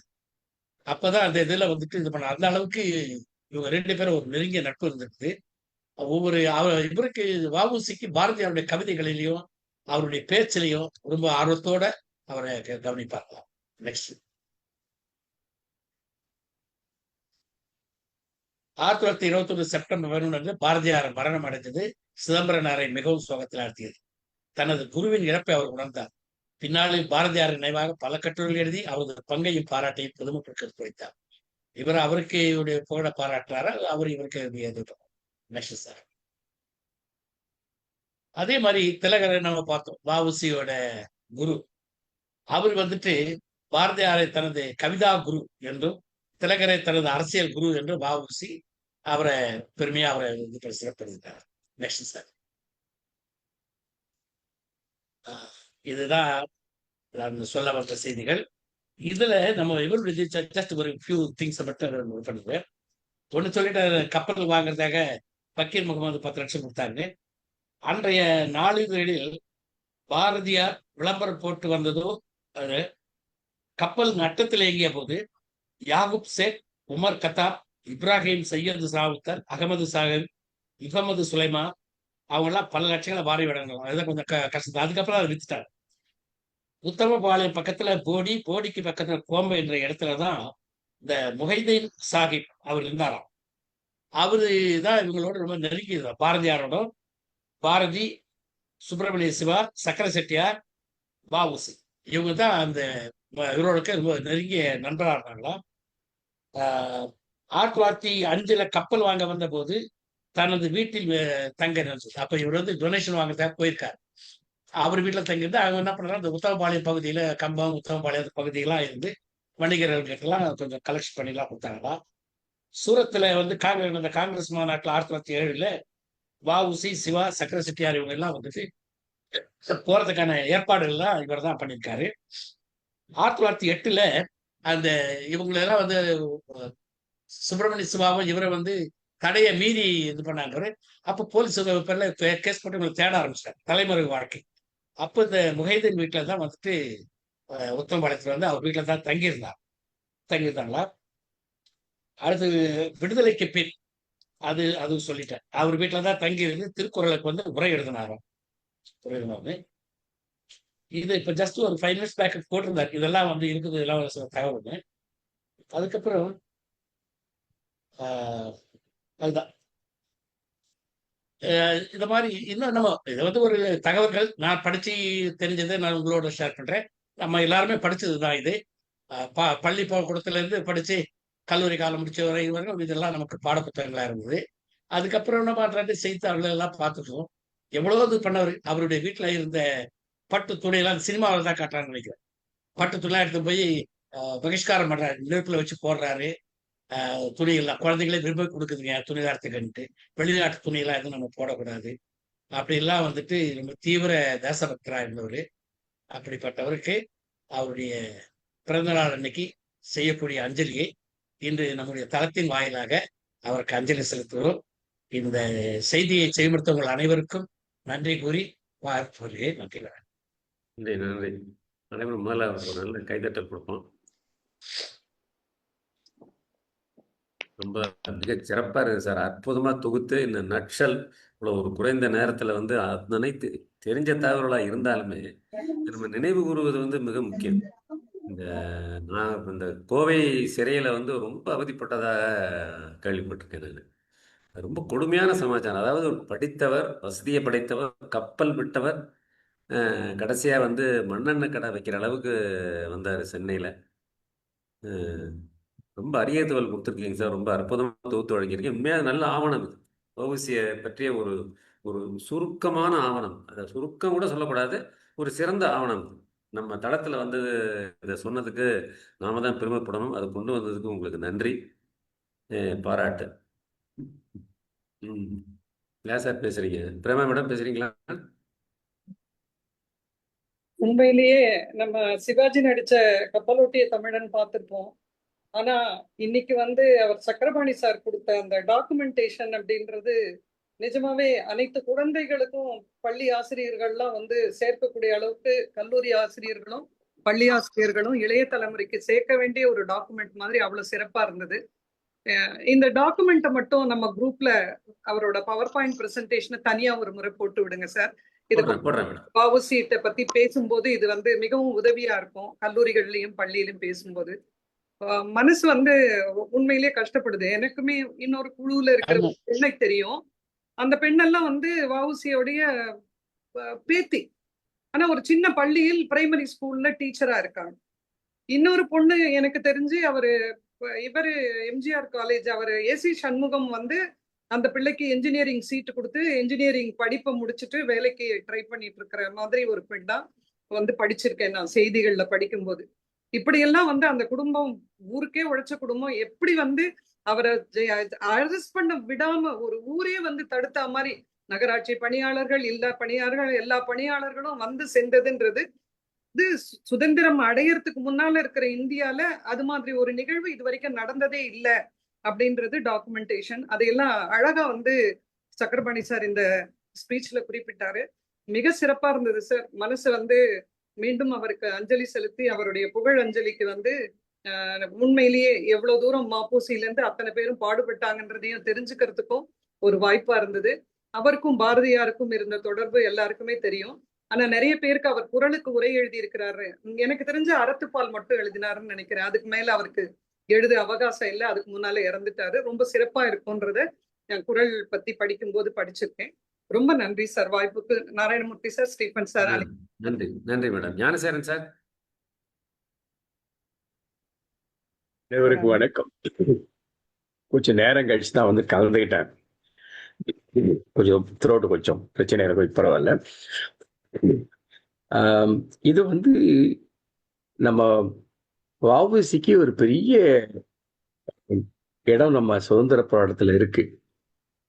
அதை வந்து நம்ம உரிய அளவுல வந்து சேர்க்கல. காங்கிரஸ்காரர்களே கொண்டு போய் சேர்க்கலன்றது தான் உண்மை அது. அஹ் இந்த மாதிரி தன்னுடைய எல்லாவற்றையும் சாக்ரிஃபைஸ் பண்ணிட்டு ஜெயில போய் உட்காந்துட்டு வெளியில வந்து யாருமே கண்டுக்க முடியாத அளவுக்கு ஒருத்தர் இருந்தாருன்னா அவருடைய தியாகம் எவ்வளவு பெரிய தியாகம் அது. அதை வந்து அழகா கொஞ்சம் ஆவணப்படுத்தி, நீங்க சொன்ன மாதிரி சுருக்கமா ஆவணப்படுத்தி எல்லாரும் பார்க்குற மாதிரி கேட்குற மாதிரி கொண்டாந்து சேர்த்துருக்கீங்க. நானே வந்து அவரை பற்றி நிறைய தகவல்கள்லாம் சேகரிச்சுட்டு இருக்கேன். வஉசி என்னுடைய லிஸ்ட்ல இருக்கிறார். அவரை பற்றி பேசணும்னு நினச்சிட்டு இருந்தேன். அது உங்ககிட்ட கேட்டு நிறைய தரவுகள்கிட்டயே வாங்கிக்கிறேன். நிறைய இருக்கு வஉசி பற்றி. அதை வந்து கொஞ்ச நாள் பொறுத்து என்னாவது அவரு ஒரு ஜாதிய தலைவராக மாற்ற முயற்சி நடந்துட்டு இருக்கு. ஒரு தேசிய தலைவர்ன்றது பதிலாக ஒரு ஜாதிய தலைவராகவும் ஒரு சிலர் அவரை கடத்திக்கிட்டு போயிருக்காங்க. நான் அங்கேயே சில இடங்களில் சொல்லியிருக்கேன், பண்ணாதீங்கப்பா அந்த வேலையை, அவர் ஒரு தேசிய தலைவர் அப்படின்றது. இதை வந்து நம்ம நேஷனல் லெவலில் இப்போ நம்ம வந்து எப்படி நம்ம நார்த் இந்தியாவில் பல சுதந்திர போராட்ட வீரர்களை நம்மளும் நம்ம குழந்தைகளுக்கும் படிக்கிறதுக்கும் கொண்டு வந்து சேர்க்கிறோமோ, அது மாதிரி நம்ம ஊர்ல பண்ண சுதந்திர போராட்ட தியாகிகளுக்கு வந்து நார்த் இந்தியாவில் படிக்கிற குழந்தைங்களுக்கு தெரிய பண்ற அளவுக்கு நம்ம பண்ணணும். அது நடக்கலைன்றது தான் உண்மை. நம்ம சுதந்திர போராட்ட வீரர்களை பத்தி வேற யாருக்கும் தெரியாது, நார்த் இந்தியாவில் தெரியாது. ஏன்னா அவங்க சுதந்திர போராட்டத்தவங்கலாம் நார்த்லயும் குஜராத்ல தான் இருந்தாங்கன்ற மாதிரி தான் கொண்டாந்து சேர்க்கறாங்க. இப்போ இன்னும் அந்த புதிய கல்வி திட்டத்தில் அதையும் மாத்துறாங்களாம். இப்போ கொஞ்சம் கொஞ்சமா மாத்திக்கிட்டு வந்து பண்ணிட்டு இருக்காங்க. இது ஒரு நல்ல முயற்சி. நீங்க பண்ணது ரொம்ப அழகா கொண்டாந்து சேர்த்திருக்கேன். முழுசா நான் கேட்க முடியல, இவருடைய பதிவு நான் முழுசா கேட்கறேங்க. நீங்க அந்த காமிச்சிங்க இல்லையா, அந்த அதை வந்து எல்லாருக்கும் சர்க்குலேட் பண்ணலாம், அது நல்லா இருக்கும். இந்த பள்ளிக்கூடங்கள் கூட எல்லாம் அனுப்பலாம். அனுப்பிச்சுட்டு அங்கங்க பள்ளி ஆசிரியர்கள் கூட அந்த குழந்தைங்களுக்கு ஃபார்வர்ட் பண்ற மாதிரி வைக்கலாம். தேவை, இதெல்லாம் தேவை. பிகாஸ் யாரும் நம்ம பண்ணலன்னா நம்ம தான் பண்ணலாம். அந்த நம்ம தலைமை அதுக்கு வந்து ஒரு பெரிய தூண்டுதலா அமைஞ்சா ரொம்ப மகிழ்ச்சியா இருக்கும். நான் உங்ககிட்ட தரவுகள்லாம் கேட்டு நான் தொலைபேசியில் தொடர்பு கொள்றேன், பேசி வாங்கிக்கிறேன். ரொம்ப மகிழ்ச்சி. நன்றி, வணக்கம். நன்றி. நன்றி sir. Sivakumar sir. Sir Chakkaramani sir, வாழ்த்துக்கள். அருமையான பிரசன்டேஷன். நிறைய எனக்கு புது தகவல்லாம் கிடைச்சிருக்கு. தூங்கா விளக்குன்ற ஒரு தலைப்போட ஆரம்பிச்சீங்க. மொத்தமே 64 வருஷம் தான் வாழ்ந்திருக்காரு. 64 வருஷமா அவர் ரொம்ப ஆக்டிவா இருந்திருக்காரு. சிறந்த வழக்கறிஞராக இருந்திருக்காரு. ஆக்டிவா இருந்திருக்காரு. நிறைய இன்ஃபர்மேஷன் கொடுத்துருக்கேன். முதல் தொழிற்சங்கங்கள் வேலை நிறுத்தத்துல இங்கதான் இவர் தலைமையில் நடந்திருக்கு. அதுக்கு இவர் கோஆபரேட் சொல்லியிருக்காரு. ரெண்டாவது அரசியல் ஒரு இது சொன்னீங்க, வேலை நிறுத்தமும் சொன்னீங்க. முதல் அரசியல் வேலை நிறுத்தமும் இவர் தலைமையில் இருந்துச்சு. இதெல்லாம் எனக்கு தெரிஞ்ச புதிய தகவல். கப்பல் பேர் சொன்னீங்க, அது எனக்கு ஏசு காலியோன்னு வருது. அதுதான் கரெக்டா சொல்லுங்க. கப்பல் பேர் சார், அது என்ன சார் கப்பல் பேரு? ஏகே காலிபுர். இல்லங்க, ஏகே காலிபுர். Caligo, CALIGO. காலிகோ. ரொம்ப சிறப்பு சார், ரொம்ப சிறப்பா பிரசன்ட் பண்ணீங்க. வாழ்த்துக்கள். சார் நான் பேசிட்டேன். பேசுங்க சார், பேசுங்க. சக்கரபாணி சார், வாழ்த்துக்கள். உங்கள் உரை ரொம்ப சிறப்பாக இருந்தது. அந்த பிபிடி இல்லாமல் இருந்ததுன்னா இவ்வளோ சிறப்பாக இருந்திருக்குமான்றது தெரியாது. உங்கள் பிபிடியில் அவ்வளோ இன்ஃபர்மேஷன் அதை நல்லாவும் ப்ரெசென்ட் பண்ணீங்க. ரொம்ப நல்லா இருந்தது, வாழ்த்துக்கள். இதை வந்து உங்கள் பசங்க இன்னும் உயிரோடு இருக்காங்களா யாராவது ஒருத்தர்? அது ஒன்று. அந்த சுயசரிதை வந்து 1946 தான் எழுதினாங்க அப்படின்னுங்க. அது யார் எழுதினது, யார் கம்பைல் பண்ணது, அந்த இன்ஃபர்மேஷன் இருந்தால் அது கொஞ்சம் ஓகே. சுயசரிதை வந்துட்டு அவரே அவரு முன்னாடியே இறந்துட்டாரு. 1936 அது பப்ளிஷ் ஆகல, பப்ளிஷ் பண்ணல. அவருடைய சுயசரிதை எழுதிட்டே வந்தாரு. அதுக்கப்புறம் பின்னால வந்து யார் அதை தொகுத்தாங்கன்றத தெரியும். அவரே தான் அவருடைய சுயசரிதையில முக்கியமான தகவல்கள், அதுதான் ஆத்தன்டிகேட்டட் டாக்குமெண்ட்ன்றாங்க, அவர் எழுதுனது. ஆனா பப்ளிஷ் பண்ணது அவர் இறந்ததுக்கு அப்புறம் தான் பப்ளிஷ் பண்ணிருக்காங்க. அவங்க பசங்க யாராவது இன்னும் உயிரோட இருக்காங்களா, இல்ல பேரம்பேத்தி? இல்ல, அது இல்ல கடைசி பேரம்பேத்தா இருப்பாங்க. அது கடைசி பிள்ளைதான் இப்போ 2023 வாலேஸ்வரன் இறந்துட்டாரு. அதோட அவங்க மற்ற பிள்ளைகள்லாம் ஏற்கனவே இறந்துட்டாரு. பேர பிள்ளைங்க இருக்கலாம் அந்த குடும்பத்துக்கு. அப்புறம் இன்னொரு இன்ஃபர்மேஷன் சொல்றாங்க, சவுத் ஆப்பிரிக்கால இருந்து இவருக்கு வஉசிக்கு ஹெல்ப் பண்றதுக்காக ஃபண்ட்ஸ் காந்திக்கு அனுப்பிச்சாங்க. பட் காந்தி அதை வந்து அவருக்கு கொடுக்கல. அதுக்கப்புறம் திலகர் தான் போயிட்டு பேசி வாதாடி அந்த பணத்தை வந்து சிதம்பரத்துக்கு வாங்கி கொடுத்ததா ஒரு செய்தியெல்லாம் இருக்கு. இதெல்லாம் எவ்வளவு தூரம் உண்மை என்னன்னு சொல்லி தெரிஞ்சா சொல்லுங்க, இல்லைன்னா ஜஸ்ட் நான் பதிவு பண்றேன். இல்ல அவ்வளவுதான். Thank you. ஆக்சுவலா அது பற்றியான வாழ்த்துக்கள் சார். தகவல்கள் நான் படிக்கல. ஓகே. இப்போ ஃபாய் பாய் சொன்னதுக்கு ஆத்தன்டிகேட்டா அவர் இது சொல்ற ஆதாரங்கள் சொல்றாரு. அதுக்கு இவருடைய சுயசரிதை தான். வஉசி சுயசரிதையில இருந்து அவரோட சுயசரிதையிலே எத்தனாவது இருக்கு. பக்கத்துல ஓகே ஆமா அவரே எழுதியிருக்காரு. அது ஓகே ஓகே. எழுதுனதுல ஒரு இடத்துல ஒரு கவிதையாவே அவர் எழுதி அனுப்பியிருக்கார். ம். வஉசி தனக்கு ஹெல்ப் பண்ணத ஒரு கவிதையாவே அவருக்கு எழுதி அனுப்புறாரு.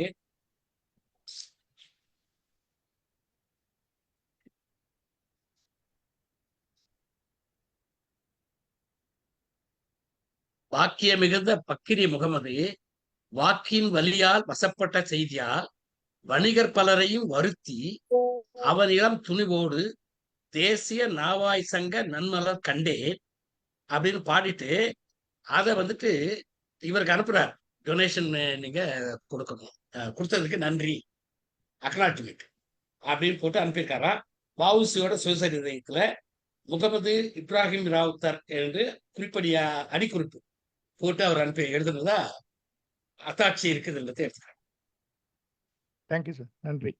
Thank you sir. வசந்தி மேம். வணக்கம் சார். என்னால் இன்னைக்கு வீடியோவில் வர முடியாது. மிக மிக அற்புதம். ரொம்ப நல்லா எடுத்து சொன்னீங்க சக்கரபாணி சார். நன்றி இந்த நன்றி மேடம், நன்றி. வஉசி நம்ம நினைச்சாலே நமக்கெல்லாம் மனசு வந்து ரொம்ப நெகிழும், வருத்தமா இருக்கும். இந்த மாதிரி ஒருத்தர் வந்து ஒரு மனுஷனை வந்து செக்கெடுக்க வச்சது இதெல்லாம் வந்து அன்திங்கபிள். அவ்வளோ அவ்வளோ கஷ்டத்தை அவருக்கு அனுபவிச்சதெல்லாம் நம்ம வந்து நினைச்சு பார்த்தா எப்படி இப்படி இருந்தாங்க, ஒரு மனிதாபிமானமே இல்லாம இருந்தாங்களே அப்படின்னு சொல்லிட்டு. இன்னொன்று, அந்த எங்கள் ஊரில் தான் வந்து அவர் படிச்சிருக்காரு. ஹிந்து காலேஜ் அப்படிங்கிறது ரொம்ப பேர் போன பழைய ஒரு காலேஜ். அதில் அவர் படிச்சிருக்காரு. அப்புறம் வந்து தூத்துக்குடி எங்கள் ஊருக்கு பக்கத்தில். தூத்துக்குடியில் எங்கள் ரிலேட்டிவ்ஸ் நிறைய சொந்தக்காரங்க நிறைய இருக்கிறாங்க. அதில் வந்து ஒருத்தங்க வந்து ரொம்ப ஃபேமஸ். அவங்க அந்த பேர் நான் சொல்ல விரும்பல. அவங்க வந்து சுதந்திர போராட்டத்தில் நிறைய ஈடுபாடு இருந்தது. அவங்கெல்லாம் அந்த வஉ சிதம்பரனார் கூட சேர்ந்து வேலை பார்த்தவங்க அவங்கெல்லாம். அதாவது இவங்கெல்லாம் ஒரு ஹிடன் அஜெண்டாவில் வச்சுக்கிட்டு அவங்க ஒர்க் பண்ணியிருக்கிறாங்க. அதில் வந்து ஆஷ்துரையை பற்றி நீங்கள் சொன்னீங்க. ஆஷ்துரையை வந்து ஏன் மெயினாக கொன்னதுக்கு காரணம் வந்து வஉசி அவரோட சுதேசி கப்பலை வந்து ஆஷ்துரை எப்படியாவது மடக்கணும்னு பார்த்தாரு, எப்படியாவது அதை ஸ்டாப் பண்ணணும்னு பார்த்தாரு. இதுதான் மெயின் ரீசன் வாஞ்சிநாதன் கொலையில். ஆனால் அதை வந்து ஒரு சமூகத்துக்கு எதிர்க்காக கொண்டு போயிட்டாங்க. அது அந்த வாஞ்சிநாதன் கொலை இல்ல, ஆஷ்துரை கொலை. ஆஷ்துரை கொலை, வாஞ்சிநாதன். ஆஷ்துரை, ஆமாங்க. அதாவது வாஞ்சிநாதன் கொன்னது அதுக்கு தான். வாஞ்சிநாதன் அந்த ஆஷ்துரையை கொன்னது அதுக்கு தான் கொன்னார் அவரு. ஏன்னா வஉசிக்கு எதிராக அவங்க வந்து எப்படியாவது அதை அடக்கணும்னு பார்த்தாங்க. நீங்கள் அங்கே அந்த மணியாச்சி ஸ்டேஷனுக்கு போனீங்கன்னா அதை நீங்கள் ஃபீல் பண்ணுவீங்க, அந்த இடத்த நீங்கள் ஃபீல் பண்ணுவீங்க. அதில் போட்டிருக்காங்க பெரிய போர்டு, எதுக்கு என்ன மாதிரி நடந்தது. அந்த இடத்துல அந்த ட்ரெயின் வந்து நிற்கிது, அவர் கொல்றாரு. அதுக்கு ஒரு நிமிஷத்தில் அது ரிவர்ஸ் ஆயிடுது, அந்த ட்ரெயின் பேக்கில் போயிடுது. ஸோ எல்லாரும் இறங்கி அதை பார்ப்பாங்க. இவர் வந்து பண்ண தியாகம் வந்து நம்ம வெளியில் வரல நிறைய. இப்போ அடுத்த ஜெனரேஷன், அதுக்கு அடுத்த ஜெனரேஷன்லாம் தெரிய போதா? தெரியாது. அவங்களுக்கு எப்படி சுதந்திரம் வந்ததுன்னே தெரியாது. ஆக்சுவலாக என்னோட ரிலேட்டிவ்ஸ் வீட்டுக்கெல்லாம் ஜவஹர்லால் நேரு போயிருக்காரு. என்னோட சொந்தக்காரங்க வீட்டுக்கு, அவங்க வீட்டுக்கே ஜவஹர்லால் நேரு போய் அங்கே கூட்டம்லாம் நடந்திருக்கு. ஸோ இவங்கெல்லாம் வந்து அண்டர் கிரவுண்டில் அவங்க நிறைய வேலை பார்த்துருக்குறாங்க.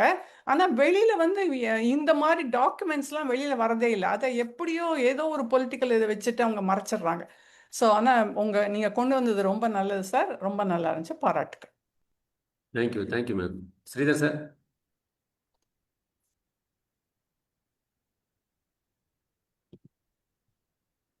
ரொம்ப அருமையான கம்பைலேஷன், எசென்ஷியல் பாயிண்ட்ஸ் எல்லாமே கம்பைல் பண்ணி கொடுத்துருக்கிறீங்க.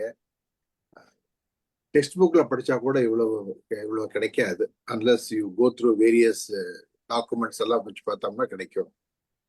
வஉசி வந்து உண்மையாவே ஒரு என்ன சொல்றது, நாட் ஜஸ்ட் ஃப்ரீடம் ஃபைட்டர் அப்படி கிடையாது. அதாவது இருக்கிற பணத்தை எல்லாமே கம்ப்ளீட்டா போட்டு, ஆக்சுவலி இஸ் ரிச் மேன், இருந்தாலுமே ஒரு காமன் காஸ் அப்படிங்கிறதுக்கோசரம் வந்து ரெண்டு கப்பலை வாங்கி அதை வந்து அந்த பிரிட்டிஷுக்கு இதுக்கால வந்து மொனோபலியா இருந்த அந்த பிரிட்டிஷ் எதிர்த்து பண்ணி சில பிரிட்டிஷ் வந்து they want to somehow kill this company. அதனால என்ன பண்ணா ஒரு ஸ்டேஜ்ல வந்து அந்த ஈக்குவல் பார் பிரைசிங் இல்லாம 50% ரிடக்ஷன் பண்ணாங்க, பிரைஸ் எல்லாம் குறைச்சாங்க. அப்போ வந்து ஒரு ஒர்க்கிங் கேபிட்டல் எல்லாமே ரோட ஆரம்பிச்சிருச்சு. இல்லாட்டி அது வரைக்கும் ஒரு நல்லா தான் போயிட்டு இருந்தது. ஸோ கடைசியில வந்து பார்த்தோம்னா நீங்களே எக்ஸ்பிளைன் பண்ணதான் அது. அவரை பத்தி நிறைய வரல. உங்க பாயிண்ட் நீங்க சொன்ன மாதிரி இப்ப பாலகங்காதர திலக், இப்ப நீங்க மகாராஷ்டிரால இருந்தீங்கன்னு வச்சுக்கோங்களேன், பூனாலாம் போனீங்கன்னா மகாராஷ்டிரா போனோம்னா பாலகங்காதர திலக் அவரும் நல்லா பண்ணாரு. பட் யாருமே கம்பேர் பண்ண முடியாது நம்ம இவரை பத்தி அவங்க ரொம்ப தெரியாது. பாலகங்காதர திலக்கெல்லாம் அவர் ரொம்பவே அங்க அந்த ஊர்ல இருந்தாங்க. அது மாதிரி நீங்க வந்து இந்த மாதிரி பஞ்சாப் சண்டிகார்லாம் போனீங்கன்னா அவங்க அங்க இருக்கிறவங்களை பத்தி நிறைய சொல்லுவாங்க. எல்லாருமே ஒரு இந்தியாவில் இருக்கிற அத்தனை பேருமே வேரியஸ் ஸ்டேட்ல வந்து பார்ட்டிசிபேட் பண்ணி கொண்டாந்ததான் இந்த இண்டிபெண்டன்ஸ்ங்கிறது, சுதந்திரங்கிறது. அது வந்து எல்லா புக்லயுமே வந்தா irrespective of the state, irrespective of the language எல்லாம் பத்தி கொண்டாந்தோம்னா, கவர்மெண்ட் கொண்டாந்தாங்கன்னா இருக்கும். நெசட்ல புக்ல கூட நம்ம படிச்சோமான்னு எனக்கு தெரியல. எனக்கு குழந்தைகள்லாம் படிக்கிறப்ப நெசட் வந்து சென்ட்ரல் போர்டு தான் இல்லையா, சிபிஎஸ்இ சிலபஸ், அதுல கூட இருக்குமான்னு எனக்கு தெரியல. ஏன்னா என்னுடைய பையன்லாம் படிக்கிறப்ப ஜஸ்ட் பார்ப்பேன் நான், அதுல வந்து அவ்வளோவெல்லாம் இல்ல. அது மாதிரி இவங்களெல்லாம் கொண்டாந்தாங்கன்னா இருக்கும். ரெண்டாவது பாயிண்ட் வந்து இவ்வளவு கஷ்டப்பட, அதாவது பீப்புள் ஆர் செல்ஃபிஷ், அதுதான் ஒரே ப்ராப்ளம் ஜென்ரலாவே. அவரை சிறைக்கு அனுப்புறப்ப தௌசண்ட்ஸ் அண்ட் தௌசண்ட்ஸ் இருந்து இல்ல ஜே போட்ட கூட்டம் வந்து when he was coming out of the jail, few members are thereங்கிறது வந்து that is the replica of people's mentality. எல்லாம் வீட்டுல உட்காந்து கதவை சாத்தி சாப்பிட்டுட்டு உட்காந்து இருப்பாங்க, அதுதான் ப்ராப்ளம்.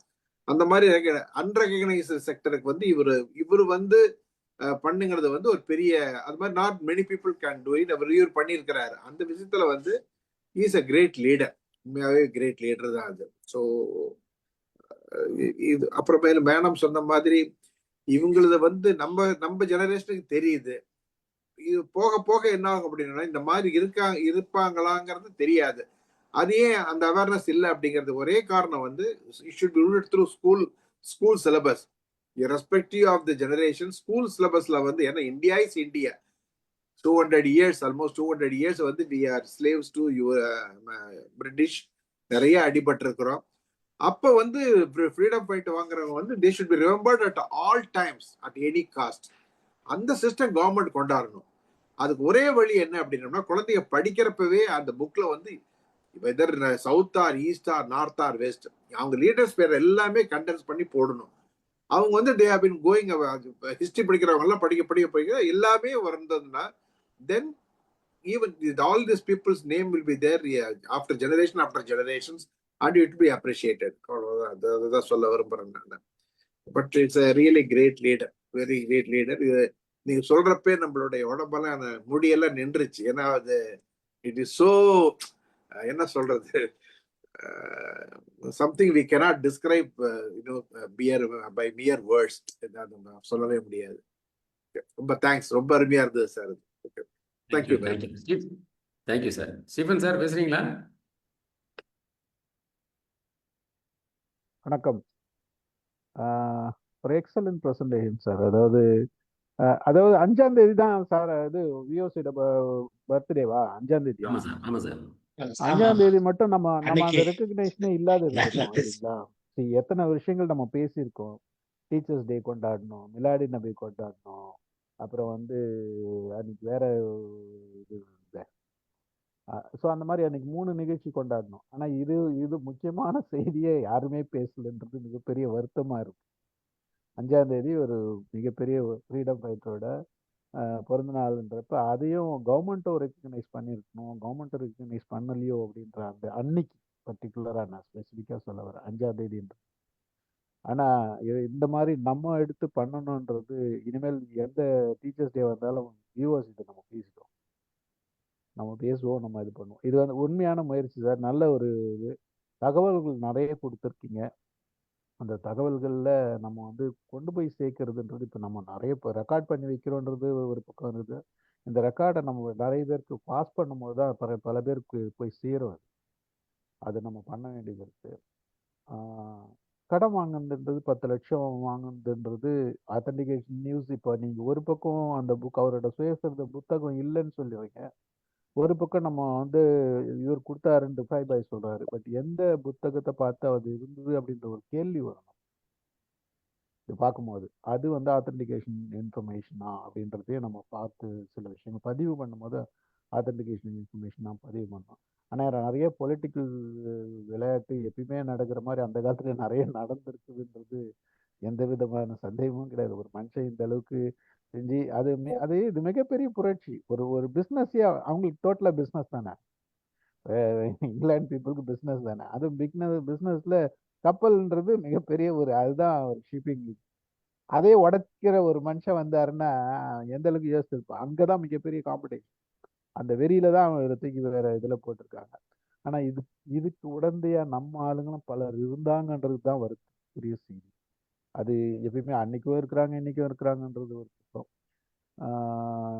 நல்ல தகவல்கள் நம்ம பதிவும் பலருக்கு கொண்டு போய் சேர்ப்போம். முடிந்த அளவுக்கு யாராருக்கெல்லாம் அதை போய் சேர்ப்ப முடியும் சேர்ப்போம். பார்க்கலாம். நன்றி.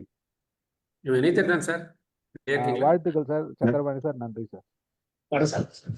வணக்கம் சார். சக்கரபாணி சாருடைய உரையை நான் முழுமையா கேட்டேன். ரொம்ப ரொம்ப சிறப்பா இருந்தது. தொகுத்த செய்திகளும் அதற்கப்புறம் நண்பர்கள் அந்த செழுமைப்படுத்துறது மாதிரி எல்லாரும் சொன்னீங்க. நான் 2-3 குறிச்சு வச்சிருந்தேன், அத எல்லாரும் சொல்லிட்டீங்க. இதுல ஒண்ணு அவருடைய எக்ஸ்ட்ராவா சொல்ல நான் விரும்புறது அந்த தமிழ் ஆர்வம். அவர் திருக்குறளுக்கு அவர் எழுதியிருக்கிறது ரொம்ப சிறப்பு. நான் அதை நூல் வச்சிருக்கேன். அவர் முதல் 4 பாயிரம் கூட வேற யாரும் பாடியிருக்கலாம் அப்படிங்கறது அவருடைய ஒரு நிறைய அதுக்கு நிறுவுறாரு. பல குறள் பாக்களுக்கு ரொம்ப அழகா பொருட்கள் அதை தருவிச்சு சொல்றாரு. அது ஒண்ணு. 2வது, பாரதிக்கு வஉசிக்கு இருந்த உறவு ரொம்ப வித்தியாசமா இருந்திருக்கு. மாமான்னு தான் கூப்பிட்டுருக்காரு. அவரை இந்த காங்கிரஸ் மாநாடுகளுக்கு 2 பேரும் உண்ணா போனது, அங்கெல்லாம் அந்த மிதவாதம் அந்த மாதிரி விஷயங்கள் எல்லாத்தையும் அவர் பதிவு பண்றாரு. நான் ஒரு கட்டுரை படிச்சேன். ஒரு நாள் பாரதி ஒரு அடுக்கடைஞ்சவரை கூட்டிட்டு வர்றாரு. அவனுக்கு குளிப்பாட்ட சொல்றாரு. அந்த அபின்னு அவர் சாப்பிடுறாரு. என்ன மாமாவுக்கு புது பழக்கம் வந்துருச்சு அப்படின்னு இவர் வருத்தப்படுறாரு. இருந்தாலும் அவர் சொன்னதெல்லாம் செய்யறாரு. அந்த கட்டுரை எனக்கு அது ரொம்ப ஒரு ஆர்வமுற்றது மாதிரி இருந்தது. அப்புறம் நண்பர் சொன்னாரு, அவருக்கு இந்த சாதிச்சங்கத்துல கொண்டு போய் சேர்க்கிறாங்களே அப்படிங்கறது, யார் யாரையோ சாதிச்சங்கங்கள்ல கொண்டு போய் சேர்க்கிறாங்க, அது ஒரு வருத்தமா இருக்கு. அடுத்தது எவ்வளவு கஷ்டம். அந்த இதை எழுதி வச்சேன் சொன்னீங்க, காந்திஜி வசூலித்த தொகை கொஞ்சம் வந்துச்சுங்கிறாங்க, வரலைங்கிறாங்க. அது ஒரு பெரிய விஷயம். அதுக்கப்புறம் அவருடைய நன்றி அறிதல் அது ரொம்ப சிறப்பா இருக்கு. ஒவ்வொரு இடங்கள்லயும் அவர் பதிவு மரக்காயருக்கு அவர் எழுதுறாருன்னா அவரை நன்றி அறிதலா அவர் அவ்வளவு போற்றி இருக்காரு. மாமான்னு சொல்லிட்டு நம்ம பாரதிக்கு அவர் எழுதுற போதும் அப்படி இருக்கு. அடுத்தது, காங்கிரஸ்காரர்கள் கொண்டாடல் இந்த மாதிரி ஒரு சிலை வச்சு ஒரு படம் பண்ணி ஒரு ஆளுக்களை எல்லாம் அவங்களோட இதுல குளிர்காகிறதெல்லாம் நடக்கல. அதாவது ஒருத்தரை ஒரு ஹீரோவாக்கி அவங்கள வச்சு அப்புறம் வளர்றது, அந்த உத்திகள் அதெல்லாம் அப்ப அந்த காங்கிரஸ்காரர்கிட்ட இல்லைன்னு தான் நினைக்கிறேன். அவங்க அதை அப்படி பண்ணல. அடுத்தது, ரொம்ப நிறைய செய்திகள் இன்று அருமையான வருது. அதே மாதிரி நான் நமது ஸ்டீஃபன் ராஜ் சார் சொன்னது மாதிரி 5ஆம் தேதி நான் எங்கேயுமே படிக்கல. இப்ப இங்கதான் இருந்ததை பார்த்ததே ஒழிய இவ்வளவு பாக்குறேன், இவ்வளவு வாட்ஸ்அப் பாக்குறோம், எங்கேயுமே ஒரு இடத்துல அது சாதிச்சங்க வச்சிருக்கவங்க கூட கொண்டாடினதா எனக்கு தெரியல. நான் பார்க்கலைங்கிறது அல்லது நான் இது தெரியல. அப்ப அந்த மாதிரி தான் இருக்கு, திறக்கப்பட்டது. ஆனா நான் காந்தி மண்டபம் போனேன், அங்க செக்க எடுத்து வச்சிருக்காங்க. அந்த நான் பாடல் எழுதி வச்சிருக்காங்க. பாரதியுடைய கண்ணீர் விட்டோ வளர்த்தோம், அந்த இதெல்லாம் இருக்குல்ல, தண்ணீர் விட்டோ வளர்த்தோம், அதுல இவருடைய செக்கிடத்து சம்பள பத்தியோட பாடல் இருக்கு. அந்த இது நினைவுபடுத்துது. அந்த மாதிரி நிறைய இருக்கணும். அவ்வளவுதான். முடித்தவர்களை நினைவுபடுத்தாம அவர் நன்றிகளை இவ்வளவு போற்றுற போது நம்ம நன்றிகளை போற்றணுங்கிறது ரொம்ப மகிழ்ச்சி, சிறப்பு, வாழ்த்து. நன்றி நன்றி. முருகேஷ் பாண்டியன் சார். சார் ஒரே ஒரு நிமிஷம். சுப்பிரமணிய பாரதியாருடைய தந்தையார் சின்னசாமி ஐயர் வந்துட்டு அவருக்கும் வஉசியோட அப்பா உலகநாதன் 2 பேருமே நெருங்கிய நண்பர்களாம். அவர் வந்து அட்வொகேட்டா இருந்திருக்காரு, வஉசியோட அப்பா. அவங்க 2 பேரும் ரொம்ப அந்யோன்யமா ஒரு ஃபேமிலி ஃப்ரெண்ட் மாதிரி இருந்தாங்க. அந்த பழக்கம் அப்போ வந்து இவங்கள பிள்ளைகள் ஒருத்தரே அறிமுகமாக்கிட்டாங்க. சென்னையில வந்துட்டு பாரதியார் எப்பெல்லாம் வராரு, இவர் சென்னையில வாழ்றாரு வஉசி. அந்த நேரத்துல பாரதியார் வந்துட்டு சென்னைக்கு வரும்போதெல்லாம் இவர் தங்கி இருந்தது வந்து பெரம்பூர் பக்கத்துல இருந்திருக்கிறாரு வஉசி. பெரம்பூர் இப்போ அது இருக்குதுங்களா, சிதலம் அடைஞ்சு போய் அந்த பில்டிங் இருந்தான். கவர்மெண்ட் அதை டேக் ஓவர் பண்ணி நல்லா புனரமைச்சா நல்லா இருக்கும்ன்றாங்க. அந்த இடத்துல பாரதியார் அங்கிருந்து எப்படி வந்தாரு தெரியல. அவர் வந்துட்டு மயிலாப்பூர் பகுதியில தான் அவரு ரிலேட்டிவ்ஸ் ட்ரிப்ளிகேட் சைடு இருக்குது. இங்க இருந்து இவர் வீட்டுக்கு வருவாராம். அவர் வந்துக்கிறாரு தெரிஞ்சுட்டா இவர் அங்க போவாராம். 2 பேரும் உட்கார்ந்து பேசுறதுக்கு ட்ரிப்ளிகேன் பீச்ன்றாங்க. ட்ரிப்ளிகேன் கடற்கரையில போய் உட்காந்துக்குவாங்களாம். 2 பேரும் உட்கார்ந்து பலதையும் பேசுவாங்களாம். நாட்டு நடப்பு, அது இது, சுதந்திரப்பு, அது. அப்போ பாரதியார் வந்து எல்லாம் கவிதையாவே சொல்லுவாராம். இவர் அதை ரசிச்சு கேட்பாராம். அதுக்கப்புறம் 2 பேரும் அவங்க இருப்பிடத்துக்கு திரும்பி போவாங்க. அப்படியே நான் ஒரு குறிப்பு படிச்சேன். நீங்க சொல்ற மாதிரி இந்த மாமா உறவுகள்லாம் அப்பாவுக்கு இவர் அப்பாவும் அவர் அப்பாவும் பழகின அந்த இதுல அந்த உறவுகள்லாம் வந்திருக்கிறதுக்கு வாய்ப்பு முடியும். Okay sir, thank you thank you. Murugesh Pandian sir. வணக்கம். இது வந்து இது வஉசியுடைய இது மாஸ்க். இதே மாதிரி மித்த தலைவர்கள் சுதந்திர போராட்டத்தை வீரர் தலைவர்கள் எல்லாம் போட்டு தமிழ்நாடு அறிவியல் இயக்கம் சார்பாக சில ப்ரமோஷன் ஆக்டிவிட்டிலாம் பண்ணோம். அடுத்து வந்து இவருடைய பிறந்த வீடு எங்கே இருக்கா, நினைவு இல்லமா இருக்கா, அது பார்க்கலாம் போய். அது ஒன்று. அதெல்லாம் இப்போ நாங்கள் வந்து குழந்தைகள் அறிவியல் மாநாடுக்காண்டி தூத்துக்குடிக்கு போயிருந்தோம் 2023. கிட்டத்தட்ட ஒரு 56 குழந்தைகள் ப்ளஸ் 20-30 டீச்சர்ஸு மிச்சவங்கெல்லாம் சேர்த்து ஒரு 80-90-100 பேர் போல போயிருந்தோம். திரும்பி வரும்போது இவருடைய பாரதியாருடைய நினைவு நாள் எட்டயபுரத்தில் போயிட்டு ஈவினிங் அங்கே ஈவன் தான் அது மூடி இருந்தாலும் அவங்க ஆஃபீஸை இது இருக்குல்ல அந்த கான்ட்ராக்ட்லாம் பிடிச்சி அவங்கள திறக்க வச்சு நைட்டு பார்த்துட்டு அப்புறம் அங்கே டிஃபன் சாப்பிட்டு வந்தோம். இதே மாதிரி குழந்தைகள் மத்தியில் போய் அந்த அட்லீஸ்ட் வாய்ப்பு இருக்கும் போதெல்லாம் அந்த பக்கம் போய் இவங்களை பற்றிலாம் காட்டுறதுக்கு அவங்களுடைய நினைவு இடத்துக்கு போகணும், இதுகளை பிறந்த வீட்டுக்கெல்லாம் போகணும் அப்படின்னு என்னுடைய எண்ணமா இருக்கு. அதுக்கு பிறந்த வீடுடைய இது இருக்கா, மியூசியம் மாதிரி எங்கேயும் இருக்கா? அந்த இது இருந்தா தகவல் சொன்னா. இல்ல, நான் என்னுடைய இதுல சொன்னேன். நினைவு இல்லம் வந்துட்டு அம்மையார் ஜெயலலிதா முதலமைச்சராக இருக்கும்போது திறந்திருக்காங்க. தூத்துக்குடியில அவருடைய நினைவு இல்லம் இருக்குது. அது லைப்ரரியா மெயின்டைன் பண்றாங்க. இப்ப அதுல லைப்ரரியா இருக்குது, நாம போய் பார்க்க கொள்ள செய்யலாம். இடையில அவர் சென்னையில வாழ்ந்தா இருப்பாருங்க. அந்த வீடு பெரம்பூர் பகுதியில இருக்குதான். பெரம்பூர் பகுதியில அது சிதிலம் மண்டி போய் பல விதமான பொதுமக்கள் சிறுநீர் கழிக்கிறது அப்படி இப்படின்னு ரொம்ப மோசமா மர செடி கொடியெல்லாம் வளர்ந்து அந்த வீடியோவை பார்த்தேன் நான். மர செடிக்குள்ள வளர்ந்து பொதுவா இருந்து அதுதான் ஒருத்தர் ஆதங்கமா சொல்லியிருந்தார். வஉசி வாழ்ந்த வீடு, இதை அரசு எடுத்து ஒரு சீர்மைப்படுத்தி அதாவது செய்யலாம். சென்னையில அவர் வாழ்ந்த வீட்டை பராமரிக்கிறது நல்லதுன்னு ஒருத்தர் அவருடைய ஆதங்கத்தை சொல்லி ஒரு வீடியோ போட்டிருந்தார். அந்த படத்தை நான் பார்த்தேன். அங்கே தூத்துக்குடியில இருக்குது சார், அவங்க நினைவு இல்லம் இருக்குது அவருடைய வீடு. அது லைப்ரரியாவும் இருக்கு. உங்களுக்கு ஃபர்தர் டீட்டெயில்ஸ் கேட்டுக்கிறேன். ஓகே, சிறப்பு. நல்லா இருந்தது. ரொம்ப தகவல் புதுசாக இருந்தது எனக்கு ஒரு 2-3 பாயிண்ட் இந்த வஉசி பற்றி தெரியும். பட் ரொம்ப தகவல் சொன்னீங்க. அது மித்தவங்க சொன்ன மாதிரி இது பள்ளி பாடத்திட்டத்தில் கொண்டு வரணும் இவங்களை பற்றிலாம். வாழ்த்துக்கள். நன்றி நன்றி நன்றி சார். ரிஃபாய் பாய் தகவல் நிறைய கொடுத்துருக்கீங்க, பேசுறீங்களா? எல்லோருக்கும் வணக்கம். சிறந்த சுதந்திர போராட்ட வீரரை பற்றி நம்ம லேட்டாகவே எடுத்திருக்கோம். இருந்தாலும் அவருக்கு இன்னைக்கு ப்ரோக்ராம் பண்ணி அவருக்கு செலக்ட் பண்ணது வந்து பாராட்டுக்குரியது. நம்ம சொல்லாடல சொல்லுவான், அவனுக்கு என்னப்பா 2 கப்பல் ஓடுது. அதே மாதிரி கவலையாக இருந்தாலும் கூட என்ன அவனுக்கு கப்பலை கவிழ்ந்து போச்சு இப்படி சோகமாக இருக்கான்னு கேட்பாங்க. எப்படியாப்பட்ட ஒரு அதாவது போராளி, ஒரு விடுதலை போராட்ட வீரர், கப்பல் ஓடினாலே எவ்வளோ ரிச்சஸ்ட் மேன் அவரை பற்றி நான் படிச்சுட்டு இருக்கும்போது சாருக்கு 11 மணிக்கே அனுப்பிட்டேன். அந்த நான் எழுதின சில படித்ததை வந்து அனுப்பி சார் எதுலையாவது சேர்த்துக்குவாருங்கிறதுக்காக வேண்டி தான் அனுப்புனேன். பட் அவர் சார் 5 மணிக்கு தான் பார்த்தாங்க, அதை லேட்டாக தான் பார்த்துருக்காங்க. இருந்தாலும் நான் அனுப்புகிற ஹின்ஸை ஓரளவு ஓடிட்டு அதை சொன்னதுக்கு வந்து சாருக்கு நான் மகத்தான நன்றி செலுத்துறேன். ரொம்ப நன்றி சார். இது மாதிரி சுதந்திர போராட்ட வீரர்கள் வந்து கண்டிப்பா இருக்கும்போது, இந்த தியாகங்கள் பண்ணும்போது மதம் சார்பு இல்லாம மத்த சார்பு இல்லாம நாடு ஒன்றே குறிக்கோளா இருந்த எல்லா சமுதாய மக்களும் போராடி இருக்காங்கிறத வந்து நிறைய படிச்சிருக்கிறோம். ஆனா இவருடைய வரலாற்றுல நிறைய மறைக்கப்பட்டிருக்குங்கிறத நான் படிக்கும்போது எனக்கே ரொம்ப வருத்தமா இருந்தது. அவரா அதாவது ஒரு சமூகத்து மூலமா ஒரு கப்பல் விட முடியாட்டாலும் கப்பல் விடக்கூடிய ஒரு ஒரு போராளிக்கு ஒரு விடுதலை போராட்டத்திற்கு அவர் எவ்வளவு தூரத்துக்கு உதவியா இருந்திருக்கிறாங்கிறத நான் படிச்சு ரொம்ப வியந்தே போனேன். அதுக்கு தான் சாருக்கு அனுப்பி கொடுத்தேன். அதே மாதிரி சாரும் சூப்பரா அதை ஹின்ஸ் எடுத்து அழகா விவரமா நானும் கேள்விப்படாத இதெல்லாம் நான் கேட்டுக்கிட்டேன். மட்டும் இல்ல, நான் தூத்துக்குடி மாவட்டத்துல ஆரம்பத்துல விஓ சிதம்பரம் டிஸ்ட்ரிக்ட் தான் இருந்தது. காலப்போக்கில் அதெல்லாம் தூக்கிட்டு தூத்துக்குடி மாவட்டமா மாத்திட்டாங்க.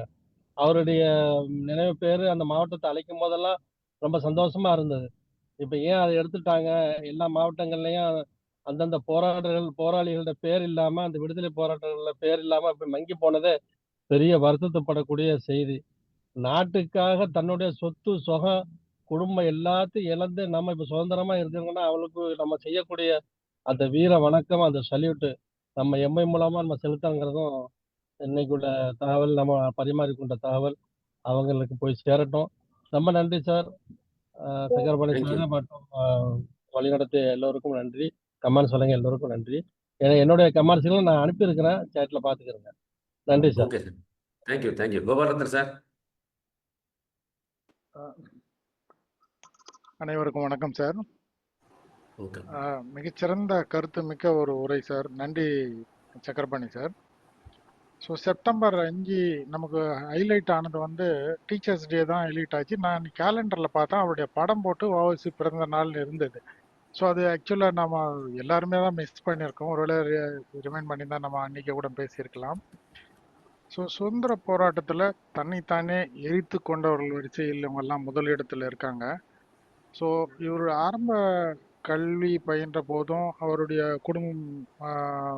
குடும்ப நிலையில் இருக்கும் போதும் இரக்க குணமாக இருந்தாருன்னு குறிப்பிட்டிருந்தார் சார். ஸோ இலவசமாக வந்து ஏழைகளுக்கு வாதாடினார் அப்படின்ற இதையும் சொல்லியிருந்தாரு.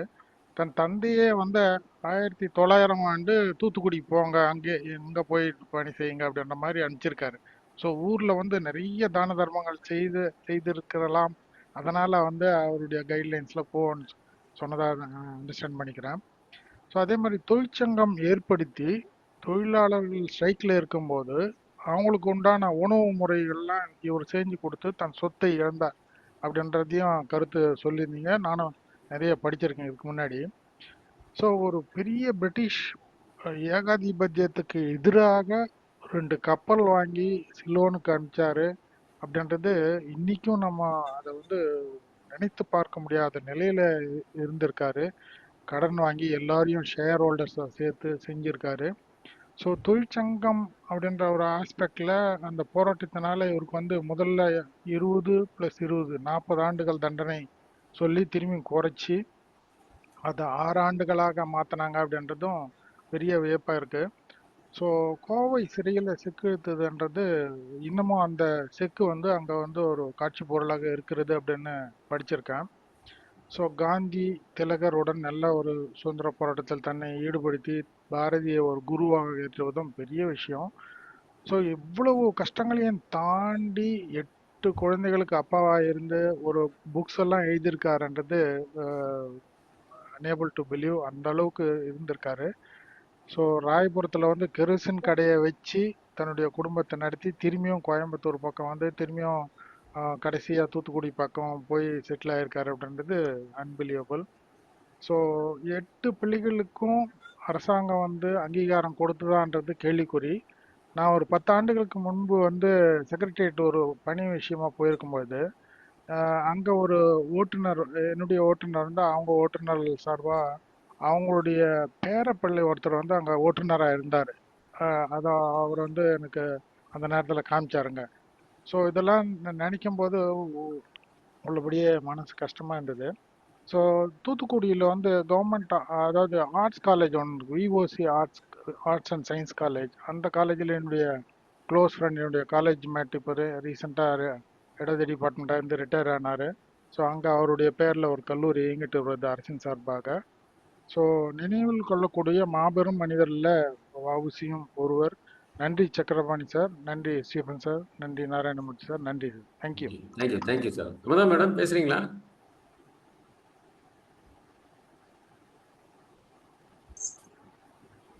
பேசுறேன் சார், பேசுறேன். சொல்லுங்க, பேசுங்க சார். எல்லாருக்கும் வணக்கம் சார். சக்கரபாணி சார், ரொம்ப அருமையா இருந்தது. எனக்கு இந்த ஆதங்கம் எப்பவுமே உண்டு. இந்த திருக்குறளை பத்தி எழுதின அந்த குட்டி புத்தகத்துல வஉ சிதம்பரனாரை பத்தி நான் எழுதியிருக்கேன். அதை எல்லாரும் படிக்கலாம் அப்படிங்கிற ஒரு எண்ணத்துல அதை பத்தி நான் எழுதினேன். அப்போ அவருடைய வரலாறு நிறைய படிச்சு பார்த்தேன். நான் அதுல இருந்துதான் கொஞ்சத்தை எடுத்து நான் அதுல எழுதினேன். அந்த மாதிரி அவரோட குழந்தை ஒன்று இறக்க போகுதுன்னு தெரிஞ்சு கூட அவர் வராம அங்கதான் இருக்கிறார். ஆனா நம்ம தமிழகத்தை பொறுத்த வரைக்கும் வீரபாண்டிய கட்டபொம்மனினுடைய தியாகத்தையும் யாருக்கும் தெரியல. அந்த மாதிரி புலித்தேவன் அவரை பத்தியும் யாருக்கும் தெரியல. இந்த மாதிரி நிறைய பேரோட நம்முடைய நாட்டுல இருந்த விடுதலை போராட்ட வீரர்களை பத்தி நிறைய பேருக்கு அதை நம்ம தெரிவிக்காம விட்டதே ஒரு பெரிய ஒரு தவறு பண்ணிட்டு வந்திருக்கிறோமோ அப்படிங்கிற ஒரு உறுத்தல் எப்பவுமே இருக்கும். ஒரு விடுதலை என்ன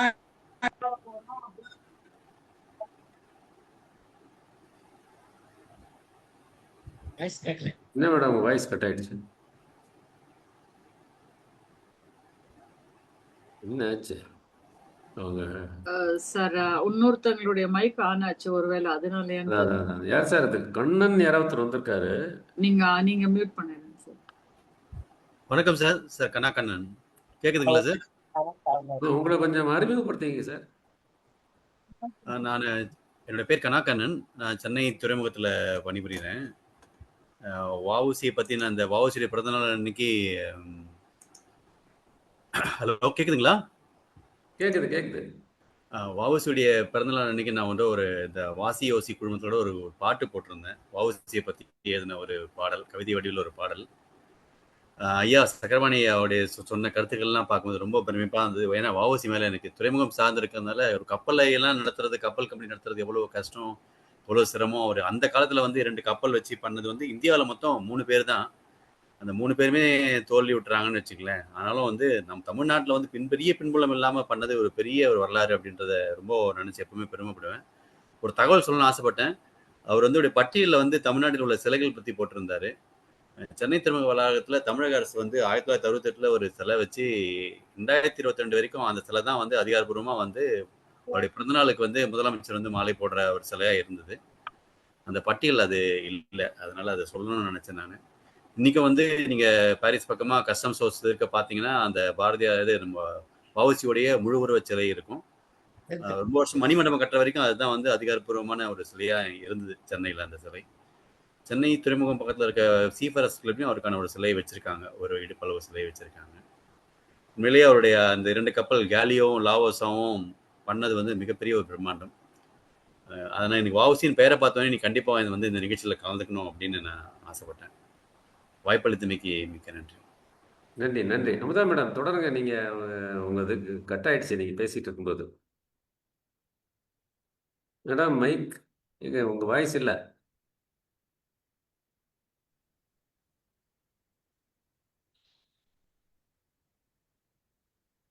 என்னாச்சு?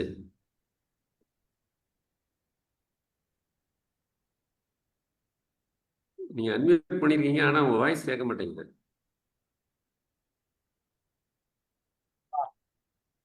வருது வாங்க. இல்லையே, உங்க வாய்ஸ் கேட்கல மேடம். நீங்க லாக் அவுட் பண்ணிட்டு லாக்இன் பண்ணி வாங்க. வெளியே போய் உள்ளே வரவும். உள்ளே வெளியே ஆரம்பம். அதுக்குள்ள வரதுக்குள்ள உங்களுக்கு கருத்து. நன்றி நாராயணமூர்த்தி அவர்களே, நன்றி. முதல்ல சக்கரபாணி சார் அவர்களுக்கு பெரிய நன்றியை சொல்றேன். பெரிய நன்றி சார், பெரிய நன்றியும் வாழ்த்துக்களும். வஉசியை பற்றி இவ்வளவு சிறப்பான தகவல்களை நீங்கள் சொல்லுவீங்கன்னு நாங்கள் தெரியும், நீங்கள் தமிழ் ஆர்வத்தில் சொல்லியிருக்கிறீங்க, நான் வந்து நிறைய கருத்துக்களை பரிமாறி இருக்கீங்க. ஆனால் நாங்கள் வந்து புதுசு புதுசாக தெரிஞ்சுக்கிற நிறைய விஷயங்களை வந்து இந்த டாக்குமெண்டேஷன் சொன்னாங்க வந்து அந்த விஷயம் பாடப்புத்தகங்களில் வந்து வாயிலாக கற்றுக்கொண்டது கம்மி. ஆனால் மீதி இது நிறைய உரைகளை வந்து நிறைய தெளிவாக சொன்னீங்க வந்து அதற்கு பெரிய நன்றி. நாங்கள் வந்து மவுண்ட் ரோடில் வேலை பார்க்கும் பொழுது வந்து நாங்கள் வந்து சும்மா எப்படியாவது ஒரு பொழுது போகாத நேரத்தில் வந்து நாங்கள் வந்து இந்த செக்ரட்டரி அந்த இதுக்கு போவோம், அதில் ராஜா தமிழ்நாடு எஸ்பேட் காலனிக்கு உள்ளே போகும்போது அந்த செக்கெழுந்த சிலையை வந்து அந்த வஉசி செக்கெழுத்த அந்த இதை வந்து அந்த ஞாபக சின்னமாக அங்கே வச்சுருப்பாங்க. அங்கே போய் சும்மா அப்படியே அந்த கடைசி வரைக்கும் போய் பார்ப்போம் வந்து. அப்படி போகும்பொழுது பார்த்தீங்கன்னா அது ரொம்ப சரிவர கவனிப்பாரட்டு தான் அது வந்திருக்கு. அதை சரியாக பராமரிக்காமல் கொஞ்சம் வந்து ஒரு மாதிரியாக இருக்குது. ஆனால் அதையெல்லாம் நினைவு பள்ளி குழந்தைகளுக்கும் எதிர்வரும் காலங்களுக்கு வந்து நம்ம நினைவுபடுத்தி இதெல்லாம் இந்த மாதிரியெல்லாம் இருக்குது, எவ்வளோ கஷ்டப்பட்டாங்க அப்படிங்கிறத வந்து நம்ம குடும்பத்தில் நம்ம பிள்ளைங்களுக்கே கூட கொஞ்சம் இதெல்லாம் கொஞ்சம் காட்டலாம், அப்பப்போ கொஞ்சம் கொஞ்சம் காட்டலாம். நம்ம முதல்ல வந்து பெரிய பணி வந்து சமுதாயத்தில் வந்து பார்த்திங்கன்னா பெரிய சுதந்திரத்துக்காக போராடிய ஏகப்பட்ட தலைவர்களை வந்து மறந்துருக்கோம், நினைவு அதெல்லாம் வந்து நம்ம விட்டு கடைசியில் யாரோ ஒருத்தர் இப்போ சொன்னாங்களே சாதிய தலைவர்களாக்கிய கொண்டு நம்ம ஜாதி சங்கத்துக்கு கொன்ற மாதிரி இவரையும் ஒரு தலைவர் ஆக்குறதுங்கிறது ஒரு பெரிய தேசிய தலைவர்களை வந்து சாதிய தலைவர்கள் கொண்டாடுறது வந்து ரொம்ப வருந்தத்தக்க நிகழ்ச்சி. ஆனால் கல்விக் கொள்கையில் வந்து எப்படி இவரோட வஉசியை வந்து இத்தனை சில இதில் விட்டுட்டாங்கிறது தான் ரொம்ப வருத்தமான செய்தியாக இருக்கிறது. வந்து மனம் ரொம்ப வருத்தத்தோடு வந்து அதை நினைவு பண்ணுற மாதிரி இருக்குது. வந்து இப்படிப்பட்ட பெரும் தலைவர்கள் எல்லாம் வந்து நம்ம சுதந்திரத்துக்காக பாடுபட்டாங்கிறத வந்து நம்ம வருங்கால சந்ததியினருக்கு வந்து நம்ம தளத்தின் மூலம் இப்போ வந்து முதல்ல ஒரு ஆரம்பிச்சு வச்சுருக்கோம். நம்ம குடும்பத்திலேயாவது ஒருத்தரையாவது யாராவது அந்த பக்கம் போனாலாவது காட்டலாம், இதெல்லாம் பண்ணாங்க அப்படின்னு சொல்லி ஒரு நினைவுபடுத்தினா நல்லா இருக்குங்கிறது ஒரு சிறிய கருத்து, என்னுடைய கருத்து. மிக்க நன்றி சார். சக்கரமணி சார் ரொம்ப நன்றி. வாய்ப்பளித்த நாராயணமூர்த்தி சார், ஸ்டீஃபன் சார் ஆகிய இருவருக்கும் நன்றி, வாழ்த்துக்கள். நன்றி நன்றி நன்றி. அமுதா மேடம் வாங்க, ரெடியாச்சா? சார் காதுல விழுதா? விழுது வாங்க பேசுங்க. அந்த மாதிரி சார் நம்ம நிறைய வந்து மற்ற தலைவர்களை பத்தி சொல்றோம், இந்த தலைவர்களை பத்தி நம்ம வந்து நிறைய பிள்ளைங்களுக்கு அறிமுகப்படுத்துறது இல்ல. நம்ம இன்னைக்கு நிறைய பேரு நம்ம தமிழகத்துல இருந்து இந்த விடுதலைக்கு போரிட்டார்கள் அப்படிங்கிறது நிறைய பேருக்கு தெரியவும் இல்ல. இந்த திரைப்படங்கள் வரலன்னு வச்சுக்கோங்களேன், தெரியவே தெரிஞ்சிருக்காது யாருக்குமே. கப்பலோட்டிய தமிழன் திரைப்படம் வந்தது, வீரபாண்டிய கட்டபொம்மன் திரைப்படம் வந்தது, மருது சகோதரர்கள், அதுக்கு வந்து சிவகங்கை சீமை, அதெல்லாம் நாங்க சின்ன பிள்ளைங்களா இருக்கும்போது பார்த்தது. இந்த மாதிரி படங்கள்லாம் வந்து ஓரளவாவது அதை வந்து வச்சிருந்தாங்க, கொஞ்சம் கொஞ்சமாவது தெரிஞ்சுக்கிட்டு இருந்தது. இப்போ அதுக்குமே வேலை இல்லாம போயிடுச்சு. அப்படி படங்கள் வந்தாலும் அதுல பார்க்கணும் அப்படிங்கறத ஸ்கூல் வழியா கூட்டிகிட்டு போய் காட்டுறது அப்படிங்கறதும் இப்ப இல்ல.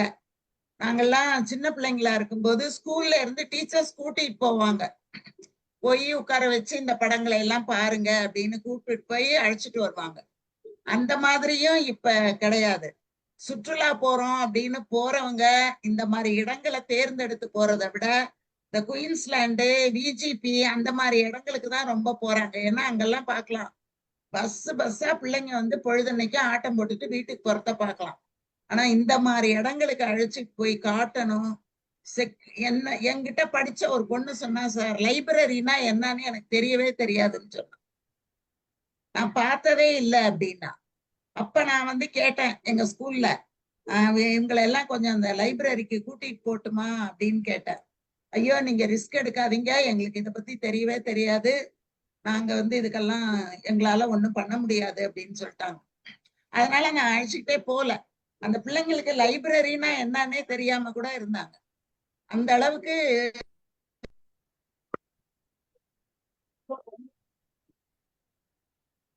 திடீர்னு ஆடியோ போயிடுச்சு மேடம். மறுபடியும் ஆடியோ போயிருச்சு.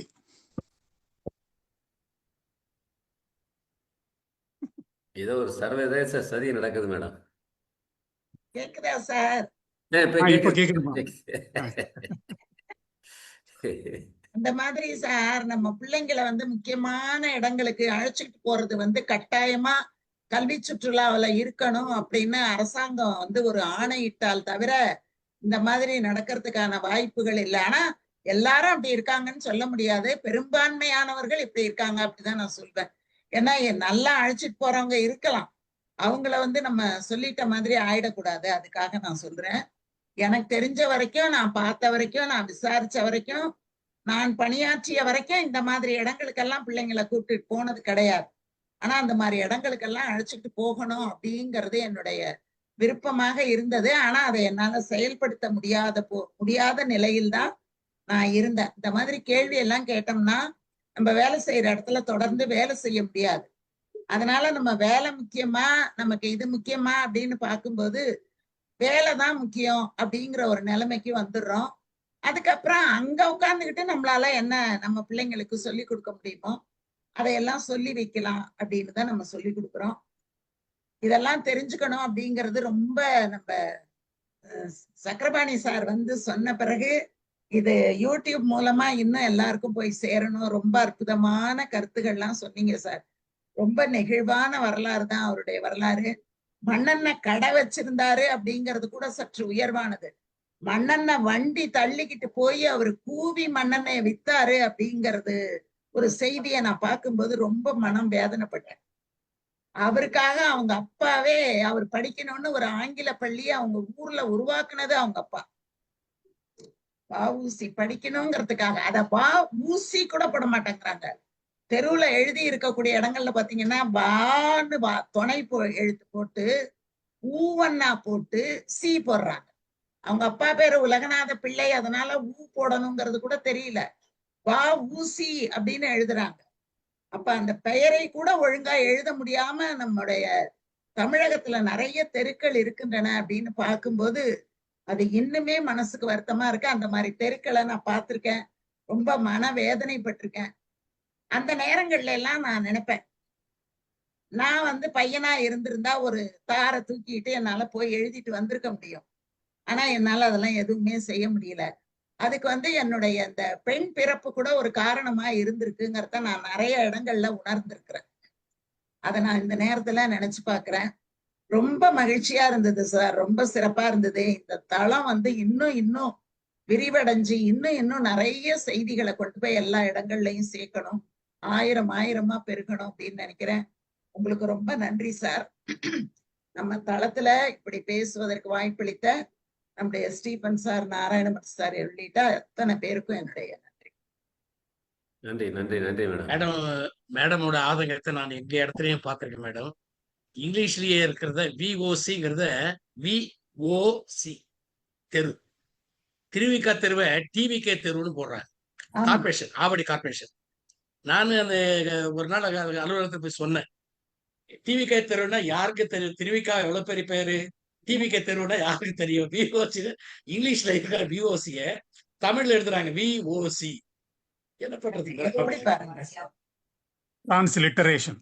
சார் கோவையிலையும் விஓசி பார்த்து தான் சார் பிரபலம் வஉசின்னு சொல்றது. எத்தனையோ தடவை சொல்லியாச்சு, அது மாத்தவே இல்லை. கல்யாணி மேடம் பேசுறீங்களா? ஆமா சார், வணக்கம் சார். சொல்லுங்க. எங்க வீட்டுக்காரர் பேசினா நான் பேசக்கூடாதா சார்? அப்படியெல்லாம் இல்லையே. பேசலாம். Thank you sir. சக்கரபாணி சார் வணக்கம். ரொம்ப நல்லா இருந்தது சார். அது எனக்கு எப்பவுமே வந்து இந்த வஉ சிதம்பரனார், அதுக்கப்புறம் வேலு நாச்சியார், இவங்களை பத்தி எல்லாம் சின்னதுல வந்து பள்ளியில படிக்கும் போது சும்மா வஉ சிதம்பரனார் வந்து கப்பலோட்டிய தமிழன் அப்படிங்கிறத மட்டும் படிச்சுட்டு மேலோட்டமா அப்படியே போயிடுறோம். அதே மாதிரி வேலு நாச்சியாரை பத்தியும் படிக்கும்போது ஜஸ்ட் அவங்க வந்து நம்ம நாட்டுக்காக சுதந்திரத்துக்காக போராடினாங்க அப்படிங்கிற மாதிரி. ஆனா அதுக்கப்புறம் வந்து வஉ சிதம்பரனாருடைய வாழ்க்கையை படிச்சப்போ ரொம்ப கஷ்டமா இருந்தது. என்னடா இப்படி நம்ம நாட்டுக்காக உழைச்சவங்களை கொண்டு வந்து எந்த இடத்துல போட்டு வச்சிருக்கோம் அப்படின்னு. அதே மாதிரி வேலு நாச்சியார் அவங்களையும் வந்து பாத்தீங்கன்னா டுவர்ட்ஸ் தி எண்ட் அவங்களுடைய வாழ்க்கையில வந்து அரண்மனைக்குள்ளேயே வைக்கப்பட்டிருந்தார் அப்படிங்கிற மாதிரி எல்லாம் நிறைய அதுல வாசிச்சேன் நானு. அதெல்லாம் படிக்கும் போது எவ்வளவு பெரிய ஒரு வீரமான ஒரு பெண்மணிய இந்த மாதிரி வந்து கொண்டு போய் டுவர்ட்ஸ் தி எண்ட் அப்படி வச்சிருந்திருக்கிறாங்க அப்படிங்கிறது ரொம்ப கஷ்டமா இருந்தது. இப்ப சக்கரபாணி சார் வந்து எல்லாத்தையும் தொகுத்து அழகா நிறைய பாயிண்ட்களை கொண்டு வந்து கொடுத்துட்டீங்க சார். ரொம்ப சிறப்பா இருந்தது. ரவி சார் சொன்ன மாதிரி அந்த கேள்வி நானும் கேட்கணும் இருந்தேன். 1946ன்னு போட்டிருந்தீங்க அவருடைய சுயசரிதை, அது ஒண்ணு கேட்கணும்னு நினைச்சிட்டு இருந்தேன். அது வேற விஷயம். இருந்தாலும் நம்மளுக்கு பார்க்கும்போது ஒரு இப்படிப்பட்ட ஒரு மனுஷருக்கு இவ்வளவு பெரிய துன்பங்கள் வந்து நம்ம இதா இருக்கே அப்படின்னு நினைக்கிறப்போ ரொம்ப கஷ்டமா தான் இருக்குது சார். இப்ப அமுதாமா சொன்னாங்க அவங்க ஸ்கூல்ல வந்து அவங்களுக்கு ஒரு உரிமை கிடைக்கல லைப்ரரிக்கு கூட்டிட்டு போறதுக்கு அப்படின்னு. இப்போ நம்ம பெருசா விடுதலை வந்துருச்சு, சுதந்திரம் வாங்கிட்டோம் அப்படின்னு சொன்னா கூட அந்த காலத்துல ஆங்கிலேயருக்கு அடிமையா இருந்த மாதிரி இந்த காலத்துல வேற எதுக்கும் அடிமையா இருக்கிறோமா? நமக்கு அந்த முழு சுதந்திரம் அப்படிங்கிறது நம்ம நினைக்கிறத செய்யறோம் அப்படிங்கறது வந்து எல்லா இடத்துலயும் ஒரு தடையாவே தான் இருக்கு அப்படின்னு தான் பாக்குறேன் சார். அது வாய்ப்பு கொடுத்தா நான் ஒரே ஒரு கவிதை முதல்ல எழுதினது வஉசி அவரது பத்தி அதை வாசிக்கிறதுக்கு படிக்கலாம். எல்லாரும் பேசிட்டாங்களா சார்? படிங்கம்மா, நீங்க படிங்க, நல்லா படிங்க படிங்க. Okay sir, thank you sir. சீர்மிகு வஉ சிதம்பரனார் சீரும் சிறப்புமாய் உலகநாதன் பரமாயி இருவருக்கும் சிதம்பரம் பிள்ளையாய் ஒட்டப்பிடாரத்தில் உதித்திட்டார். அழகாக தமிழை சிறுவயதிலேயே பயின்று தெளிந்தார். ஆங்கிலேயர் ஆட்சியில் ஆங்கில புலமை பெற்றிட்டார். கற்று தெளிந்து வழக்கறிஞர் பயின்று வாதாடினார். ஒரு தாரம் இழந்து மறுமணம் பூண்டு ஏழ்வருக்கு தந்தையானார். ஒரு தாரம் இழந்து மறுமணம் பூண்டு ஏழ்வருக்கு தந்தையானார். தொழில் நேர்மை ஆங்கிலேய எதிரிகளை உருவாக்கியது. ஆங்கிலேயர் இழைத்த கொடுமை கண்டு பொங்கினார். நாட்டின் அடிமை விலங்கு உடைக்க களமிறங்கினார். வணிகன் நம்மை அடிமையாக்க கூடாதென எதிர்த்தார். தொழிலாளர் நலம் பேண வேலை நிறுத்தம் நடத்தினார். நமக்கென கப்பல் வாங்கி கப்பலோட்டிய தமிழனானார். திலகரின் சீடரானார். பாரதியின் ஒருமித்த நண்பரானார். இவரோடு சுப்பிரமணிய சிவா நிழலாய் சிறை சென்றார். செக்கிழுத்து சிரமப்பட்டு அன்னமின்றி ஓடாகி போனார். சிறை மீண்டு மிதவாதம் தாழாமல் அரசியல் விலகினார். சிறை மீண்டு மிதவாதம் தாழாமல் அரசியல் விலகினார். சென்னை வணிகனாய் இலக்கியமே அதிகம் ஏற்றினார். சென்னை வணிகனாய் இலக்கியமே அதிகம் ஏற்றினார். ஜேம்ஸ் ஆலன் நூல்களை நற்றமிழில் சீராக மொழிபெயர்த்தார். தொல்காப்பியம் குறள் இரண்டும் பெருமையுற உரை தந்தார். எழுத்திலும் அறம் முன்னிறுத்தி மக்களுக்கு வழிகாட்டினார். நேர்மையும் திறமையும் கொண்ட அரும்பெரும் வழக்கறிஞர்.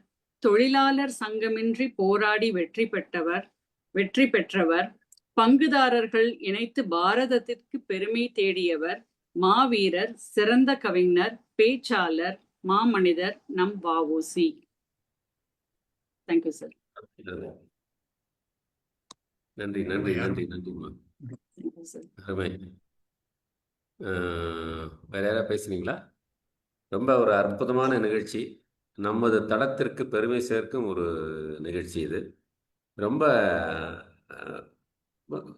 கன்சைஸாக வந்து இது உண்மையாகவே இந்த பவர் பாயிண்ட் வந்து வஉசியை பற்றி தெரிஞ்சுக்கிறதுக்கு முழுமையாக தெரிஞ்சுக்கிறதுக்கு உதவுற ஒரு பவர் பாயிண்ட். நான் வந்து குரூப்பில் போடுறேன். நான் யாருக்கா பள்ளிகளுக்கு அனுப்பலாம் கூட நீங்கள் அனுப்பலாம். அந்த அளவுக்கு வந்து ஒரு சிறப்பாக தொகுத்து வச்சுருக்காரு. ரொம்ப அருமை.